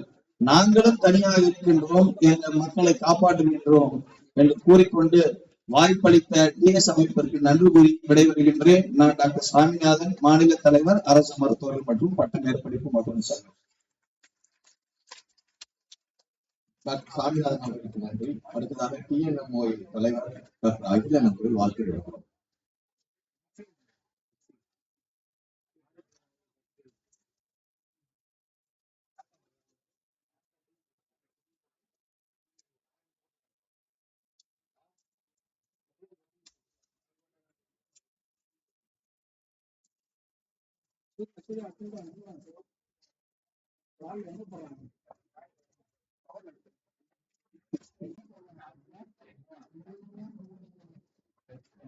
சமூக சமத்துவத்திற்கான டாக்டர்கள் சங்கத்தினுடைய தமிழ்நாடு மாநில 4வது மாநாடு 20ஆம் ஆண்டு தொடக்க விழா மற்றும் தமிழ்நாடு மருத்துவ மாணவர்கள் மற்றும் பல் மருத்துவ சங்கம் இணைந்து நடத்தக்கூடிய இந்த கருத்தரங்கில் தமிழ்நாடு மருத்துவ அலுவலர்கள் சங்கத்தினுடைய மாநில பொதுச் செயலாளர் என்ற முறையில் எனக்கு அழைப்பு விடுத்து இந்த வரலாற்று சிறப்புமிக்க கருத்தரங்கில் உரையாற்ற அழைத்த நமது பாசத்திற்குரிய தோழர் சமூக சமத்துவத்திற்கான டாக்டர் சங்கத்தினுடைய பொதுச் செயலாளர் ஐயா டாக்டர் ரவீந்திரநாத் அவர்களுக்கும் அந்த அமைப்பை சார்ந்த அனைவருக்கும் நான் நன்றியை தெரிவித்துக் கொண்டு 8 ஆண்டுகளுக்கு முன்பு 2015ஆம் ஆண்டு MRP தேர்வு எழுதி தேர்ச்சி பெற்று கலந்தாய்வு நடந்து கொண்டிருந்தது. அதில் கடைசி ரவுண்டு நடத்தினோம். அதில் சில தேக்கங்கள் முட்டுக்கட்டைகள் இருந்த பொழுது யாரிடம் முறையிடுவது என்று நாங்கள் எல்லாம் மருத்துவர்கள் எல்லாம் எங்களுக்குள்ளே பேசிக் கொண்டிருந்த பொழுது நானும் தற்பொழுது என்னுடைய சங்கத்தில் இருக்கக்கூடிய முரளி என்ற மருத்துவ நண்பரும் ஐயா ரவீந்திரநாத் அவர்களை சந்தித்து இந்த மாதிரி ஒரு பிரச்சனை இருக்கு அப்படின்னு சொன்னோம்னா உடனே அடுத்த நாளே வந்து MRP அலுவலகம் 7வது மாடியில இருக்கக்கூடிய TNMSA அலுவலகத்திற்கு வந்து நான் அப்பதான் ஃபர்ஸ்ட் டைம் பாக்குறேன். சங்கம்னா எந்த விதமான எனக்கு ஒரு அறிமுகம் இல்லை. அந்த நேரத்தில் சார பார்த்து இது பண்ணோம்னா அவர் ஒரு தாய்மை பண்போடு அழைத்து என்ன பிரச்சனை, அது அவருடைய ஒரு தலைவனுக்குரிய அளவு என்னன்னா மற்றவர்கள் பிரச்சனையை தன் பிரச்சனை போல் நினைப்போம் தான் தலைவனாக இருக்க முடியும். அந்த நிமிடத்தில் தான் நான் பார்த்தேன் எவ்வாறு எதிர்காலத்திலே நாம் எவ்வாறு உருவாக வேண்டும் என்று, ஒரு தலைவனாக உருவாக வேண்டும் என்றால் ஒரு சமத்துவத்தோடும் பொது நலத்தோடும் எளிமையாக இருக்க வேண்டும் என்ற பண்பை அன்று கற்றுக் கொடுத்தவர். சாரை பார்த்து அந்த பிரச்சனை முடிஞ்சிருச்சு. இன்று அதற்கு பிறகு எம்ஆர்பி எல்லாம் உள்ள வந்து அரசு மருத்துவ துறையில பணியாற்றி 8 ஆண்டு காலம் பணியாற்றிய போது அவர் அன்று போட்ட அந்த கோடு 2017ஆம் ஆண்டு முதுநிலை படிப்பில், அதாவது கிராமப்புற மருத்துவர்களுக்கு இருந்து வந்த, கிராமப்புறத்தில் பணியாற்றிய மருத்துவர்களுக்கு இருந்து வந்த இடஒதுக்கீட்டை ஒன்றிய அரசு ரத்து செய்த போது, அப்பொழுதுதான் நாங்கள் 2015ஆம் ஆண்டுல தமிழ்நாடு மருத்துவ சங்கம் மருத்துவர்களுக்காக போராடும் போது ஆரம்பித்ததுதான். அப்ப அந்த 2017ஆம் ஆண்டு தொடர் பணிப்புறக்கணிப்பு, வேலை நிறுத்தம், ஆரம்ப சுகாதார நிலைய மருத்துவர்கள் தமிழ்நாடு முழுவதும் இருக்கக்கூடிய அனைத்து ஆரம்ப சுகாதார நிலையங்களிலும் கூட ஒரு மருத்துவர்கள் கூட பணியில் இல்லை. எல்லாம் சென்னையில டிஎம்எஸ் வளாகத்துல இங்க மிகப்பெரிய போராட்டத்தை நடத்தி கொண்டிருக்கிறோம். அன்றைய தினங்களில் எங்களுக்கு ஒரு மென்டராக செயல்பட்டது, அதாவது ஒரு சங்கம் போராட்டம் நடத்துது, அதுவும் தொழிலாளர் அதாவது பேக்ரவுண்ட், அதாவது அடித்தட்டு இதுல இருந்து வந்த, கிராமத்திலிருந்து வந்த மருத்துவர்கள் ஒரு போராட்டம் நடத்துறாங்கன்னா அதுக்கு நிச்சயம் கை கொடுக்க வேண்டும் என்ற அடிப்படையில் ரவீந்திரநாத் சார் அவர்கள் வந்து போராட்டத்தை ஆதரித்ததோடு 21 நாள்களும் எங்களுக்கு கூடவே இருந்து அன்றைய தினம், அதாவது ஒரு இப்ப என்ன தற்காலத்துல என்ன தேவை அப்படின்னா ஒரு கருத்தியல் வேண்டும். அதாவது நாம் எந்த இடத்திலிருந்து வந்திருக்கின்றோம், எதை நோக்கி போக இருக்கின்றோம், நம்மளுடைய பிரச்சனைகளுக்கு பின்னாடி என்ன அரசியல் இருக்கிறது என்பதை வந்து ஒரு கண்ணாடி போல அன்று எங்களுக்கு காண்பித்தவர். அதுக்கப்புறம் பாத்தீங்கன்னா அந்த டோட்டல் சினாரியோவே மாறி அந்த போராட்டம் வந்து சட்ட போராட்டமாக மாறி 2020ஆம் ஆண்டு உச்ச நீதிமன்றம் வரை சென்று அதாவது முதுநிலை மருத்துவ மேற்படிப்பில் 50% இடஒதுக்கீட்டை தமிழ்நாடு மருத்துவ அலுவலர் சங்கம் வந்து வெற்றி பெற்றது. அந்த தீர்ப்பின் அடிப்படையில் இன்று ஆயிரக்கணக்கான மருத்துவர்கள் கிராமப்புற சேவைக்காக முதுநிலை மருத்துவம் படிக்க இருக்கிறார்கள். அதோடு மட்டும் இல்லாமல் எனக்கு முன்னே பேசிய நண்பர் கூட சொன்னார், அதாவது இந்த டிஎம், அதாவது உயர் சிறப்பு மருத்துவத்தில 50% இடஒதுக்கீடு, அதாவது மீட்கப்படுவதற்கும் நிலைநாட்டப்படுவதற்கும் எங்களுடைய அந்த தீர்ப்பு அடிப்படையாக இருந்தது. இன்றும் சார் வந்து நிறைய இது வச்சிருக்காங்க எடுத்து, அதாவது ஒரு நான் சொன்ன கருத்தியல் வேணும். இப்ப மருத்துவம் ஏதோ ஒரு வர்றோம், டாக்டர் ஆகிறோம், சேர்த்துட்டு வந்து அடுத்து வந்து ஒரு மருத்துவ மாணவனா இருக்கும்போது ஒரு சங்கத்துல இருக்கோம், அதுக்கப்புறம் வந்து முதுநிலை போனோம்னா ஒரு சங்கத்துல இருக்கோம், அடுத்து வந்து நம்ம வந்து எல்லாம் நல்ல பொருளாதார வசதி வாய்ப்போட இருந்தோம்னா அடுத்து வந்து ஐஎம்ஐல போறோம், அப்படி போறோம், என்னுடைய இதோடு அப்படி நின்று விடாமல் நாம எந்த பின்னணியில இருந்து வருகிறோமோ அந்த பின்னணியை சார்ந்த மருத்துவர்கள் அடுத்தடுத்து அவங்கதான் வரப்போறாங்க. அவர்கள் காலகாலத்துக்கு அவருடைய சந்ததியினர் யாரெல்லாம் என்னெல்லாம் பிரச்சனைகளை வந்து அனுபவிக்க இருக்கிறார்களோ அந்த பிரச்சனைக்கெல்லாம் தீர்ப்பதற்கு நானும் என்னுடைய பங்களிப்பை செலுத்துவேன் என்று இந்த இளைய தலைமுறை இருக்க வேண்டும் அப்படின்ற ஒரு எண்ணத்தில் தான் இந்த மாநாடு முனைப்பாக நடத்தி கொண்டிருக்கிறது. இன்னும் சொல்ல போனால் என்னுடைய இதற்கு முன் பேசிய டாக்டர் பாலகிருஷ்ணன் சார் சொன்னாங்க, வந்து 2019ஆம் ஆண்டு அரசு மருத்துவர்கள் 7 நாட்கள் காலவரையின்றி போராட்டம் நடத்தி எங்களுடைய காலமுறை ஊதியம் மற்றும் பதவி உயர்வு போராட்டத்திற்காக நாங்கள் இருந்த பொழுது அன்றைக்கும் இந்த டேஸ் அமைப்பை சேர்ந்த சார் ரவீந்திரநாத் சார் அவர்களும் அவருடைய துணைவியார் அம்மா சாந்தி அவர்களும் எங்களோடு எல்லா பிரச்சனைகளுக்கும், அதாவது எல்லா ஒரு சின்ன இது இருந்தாலும் பண்றது, பல்வேறு அரசியல் நெருக்கடிக்கு உள்ளானோம். 118 பேருக்கு வந்து தண்டனை பணியிட மாற்றம் கொடுத்தாங்க, 15,500 பேருக்கு நோட்டீஸ் கொடுத்தாங்க. எங்களுடைய இந்த திருவுருவ படத்தை திறந்து வைத்திருக்கிறார்கள், நன்றியோடு திறந்து வைத்திருக்கின்றார்கள். தோழர் லட்சுமி நரசிம்மன் அவர்கள் வந்து எங்க அவருக்கு மாரடைப்பால் மரணம் அடைந்தார். அத்தவரை ஒரு கொடுமையான ஒரு சூழ்நிலையில ஒரு அரசியல் ரீதியாக எங்களுக்கு வந்து ஒரு பின்னணியில் இருந்து எங்களை பாதுகாப்பதற்கு ஒரு வாய்ப்பை ஒரு இதை வந்து ஒரு கேடயமாக நின்று கொண்டிருந்தார்கள். அதற்கும் இந்த நேரத்தில் எங்களுடைய அனைத்து அரசு மருத்துவர்கள் சங்கங்களின் கூட்டமைப்பு சார்பாக இந்த டேஸ் அமைப்பிற்கு நெஞ்சார்ந்த நன்றியை தெரிவித்துக் கொள்கிறோம். தோழமை என்பது வேற ஒன்றுமல்ல, ஒரே கருத்தியல் ரீதியாக இருக்கக்கூடிய மருத்துவர்கள், மருத்துவ மாணவர்கள் எல்லாம் இன்று ஒரு அறிமுகம் தான். அதை யார் யார் எந்தெந்த திசையை நோக்கி போக இருக்கின்றோம். இந்த கூட்டத்தை நமக்கு இன்னும் மதியான நேரத்துல மதிய வேலையில மாண்புமிகு மருத்துவ மற்றும் மக்கள் நல்வாழ்வுத்துறை அமைச்சர் அவர்களும் மாண்புமிகு இளைஞர் நலன் மற்றும் விளையாட்டுத்துறை அமைச்சர் அவர்களும் இங்கே வர இருக்கிறார்கள். மிக முக்கியமான ஒரு விடயத்தை கையில் எடுத்திருக்கின்றார்கள். நீட் எதிர்ப்பு போராட்டம் தமிழ்நாடு முழுவதும் மாண்புமிகு இளைஞர் நலன் மற்றும் விளையாட்டுத்துறை அமைச்சர் அவர்களால் கையெழுத்து இயக்கம் வெகு விமரிசையாக அனைத்து இடங்களிலும் நடைபெற்றுக் கொண்டிருக்கிறது. அந்த கையெழுத்து இயக்கங்களில் எல்லாம் நம்மளுடைய பங்களிப்பாக முதலிலே அந்த நீட்டை ஒழிப்பதற்கு, அதாவது ஒன்றிய அரசு தேவையில்லாமல், அதாவது மாநில உரிமைகளை தலையிடுகின்ற எந்த ஒரு திட்டங்களையும் தமிழ்நாட்டிலே அனுமதிக்க மாட்டோம். தமிழ்நாடு, அதாவது நம்ம தானே உருவான தமிழ்நாடு என்றதுதான் சொல்ல வேண்டும். தமிழ்நாட்டில் இருக்கக்கூடிய நமக்காக நாம் செதுக்கிய நமது உட்கட்டமைப்பு, மருத்துவ கட்டமைப்பு ஸ்திரமாக இருக்கின்றது.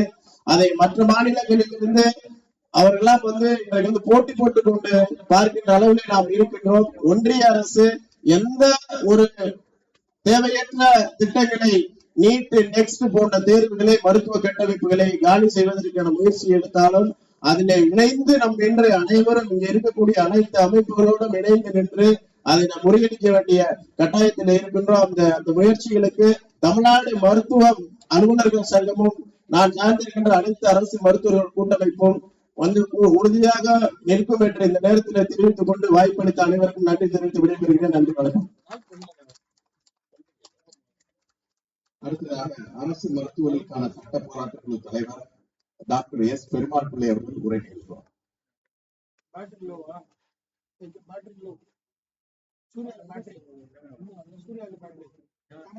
அனைவருக்கும் வணக்கம்.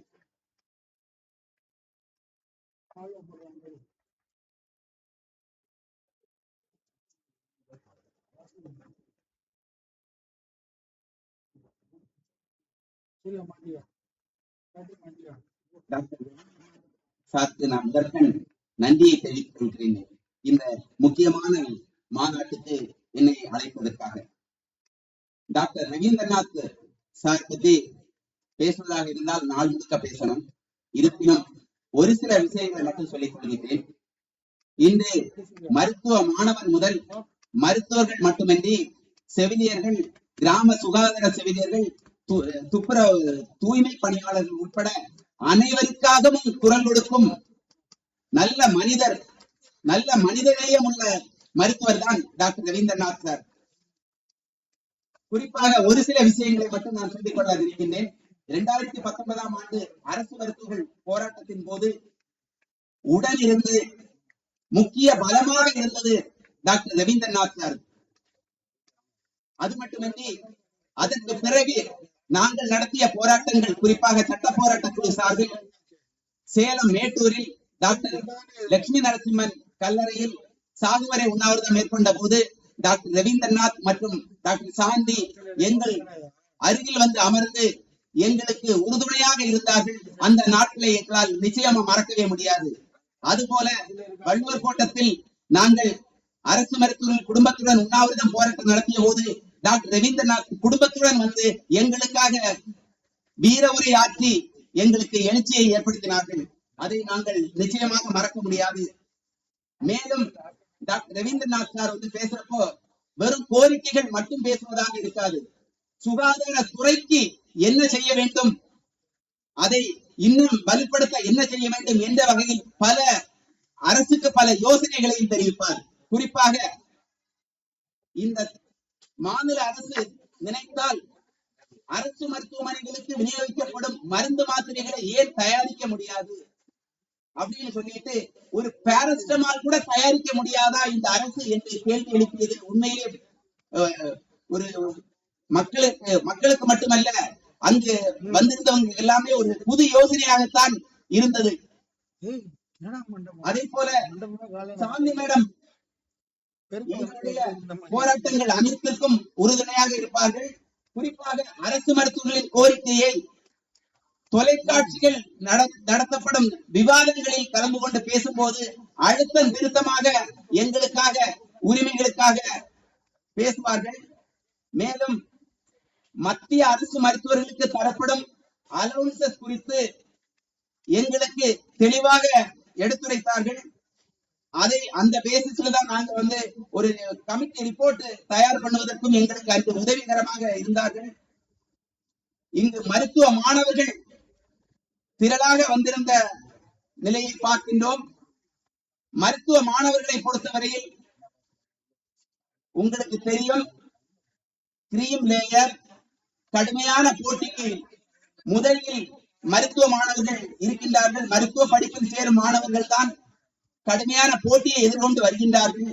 ஆனால் அதற்கு பிறகு தன்னுடன் தன்னை விட குறைவாக மருத்துவ படிப்பு கிடைக்காத மாணவர்கள் பலரும் பொறியியல் படிப்பில் நுழைந்து 3 ஆண்டுகள் முடியும் போதே கேம்பஸ் இன்டர்வியூவில் செலக்ட் ஆகிறாங்க.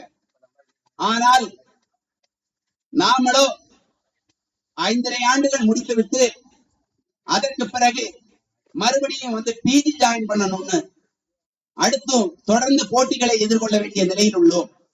அரசு பணியில் சேர்ந்தால் அங்கு இருக்கும் சவால்கள், அங்கு தரப்படும் ஊதியம், இவையெல்லாம் பார்க்கும் பொழுது மருத்துவ படிப்பில் நுழையும் போது இருக்கின்ற போட்டியை விட, இருக்கின்ற சவால்களை விட தொடர்ச்சியாக சவால்களை எதிர்கொள்ள வேண்டிய நிலையில் உள்ளார்கள். அதை போலவே அரசு மருத்துவர்கள் தொடர்ந்து பல சிரமங்களுடன் பணிபுரிந்து வருகின்றோம். உதாரணமாக திருவண்ணாமலை அரசு மருத்துவமனையில் நான் வந்து பிஐசியூல குழந்தைகளுக்கான தீவிர சிகிச்சை பிரிவில் ரவுண்ட்ஸ் முடிச்சுட்டு வெளியே வரேன். என்கிட்ட வந்து ஒரு நோயாளியின் ஒரு குழந்தையின் அப்பா வந்து, சார் 2 நிமிடம் பேசணும் அப்படின்னா, சொல்லுங்க அப்படின்னு. என்னுடைய குழந்தை உயிருக்கு ஆபத்தான நிலைமையில் தனியார் மருத்துவமனைகளால் கைவிடப்பட்ட நிலையில் இங்கு வந்து சேர்க்கப்பட்டோம். அந்த சேர்க்கப்பட்ட குழந்தைக்கு நீங்கள் சிகிச்சை அளித்து இன்று நல்லபடியாக உள்ளது. அடுத்த வாரம் நல்லாக இருந்தால் தான் இதை போல பல உயிர்களை காப்பாற்ற முடியும் என்று அன்று மனமாற வாழ்த்தி பாராட்டினார்கள். இதை அரசின் கவனத்திற்கு நாம் கொண்டு செல்ல வேண்டும். அதற்காகத்தான் இங்கே நான் சொல்கின்றேன். ஏனென்றால் பணிபுரிகின்ற அரசுமர்கள் கனத்த இதயத்துடன் பணிபுரிகின்றார்கள். இன்று உலகம் முழுவதும் மருத்துவர்களுக்கு இருக்கும் சவால் கொரோனா போன்று எதிர்காலத்தில் எத்தகைய சவால்கள் வந்தாலும் அதை எதிர்கொள்ள வேண்டும் என்பதுதான். ஆனால் விசித்திரமான நிலைமை தமிழகத்தில் மட்டும் தங்களுடைய ஊதியத்திற்கும் சேர்ந்து போராட வேண்டிய கட்டாயத்தில் உள்ளார்கள் என்பதுதான் வருத்தமான உண்மை. எனவே தொடர்ந்து டாக்டர் ரவீந்திரநாத் சார் முன்னெடுத்து சொல்லும் நோக்கம் நிறைவேற வேண்டும். அந்த நோக்கம் நிறைவேறினால் நிச்சயமா மருத்துவ சமுதாயத்திற்கு அது ஒரு திருப்புமுனையாக அமையும் என்று கூறிக்கொண்டு, தொடர்ந்து நம்முடைய தமிழகத்தில் சுகாதார பாதிக்கு கொண்டு செல்லும் வகையிலும் மருத்துவர்கள் மற்றும் மருத்துவ பணியாளர்கள் அனைவரின் நலன்களும் காக்கப்பட வேண்டும் என்ற நோக்கத்திலும் நாம் தொடர்ந்து முன்னெடுத்து செல்வோம், வெற்றி பெறுவோம் என்று கூறிக்கொண்டு விடைபெறுகின்றேன். நன்றி, வணக்கம். அவர்களுக்கு நன்றி. அடுத்ததாக ஒரு அறிவிப்பு. அன்பார்ந்த மருத்துவர்களே, மருத்துவர்களே, ஒரு உணவு இடைவேளை பிறகு நான் மீண்டும் சரியாக 2:45 மீண்டும் கூட வேண்டும். மாண்புமிகு அமைச்சர்கள் உதயநிதி ஸ்டாலின் அவர்களும் மா சுப்பிரமணியனும் போல புத்திரசவர்களும் மாலை நிகழ்ச்சியில் கலந்து கொள்கிறார்கள். அதுபோலவே மதிய நிகழ்ச்சியில் கலந்து கொள்கிறார்கள். அதே போலவே சிறந்த டாக்டர்களுக்கான விருது, சிறந்த டாக்டர்களான இளம் டாக்டர்களான விருது, கட்டுரை போட்டி, கவிதை போட்டி கலந்துள்ளவர்களெல்லாம் நம்முடைய மாண்புமிகு அமைச்சர் உதயநிதி ஸ்டாலின் அவர்கள் நேரடியாக பரிசீலனை வழங்கி பாராட்டுவார்.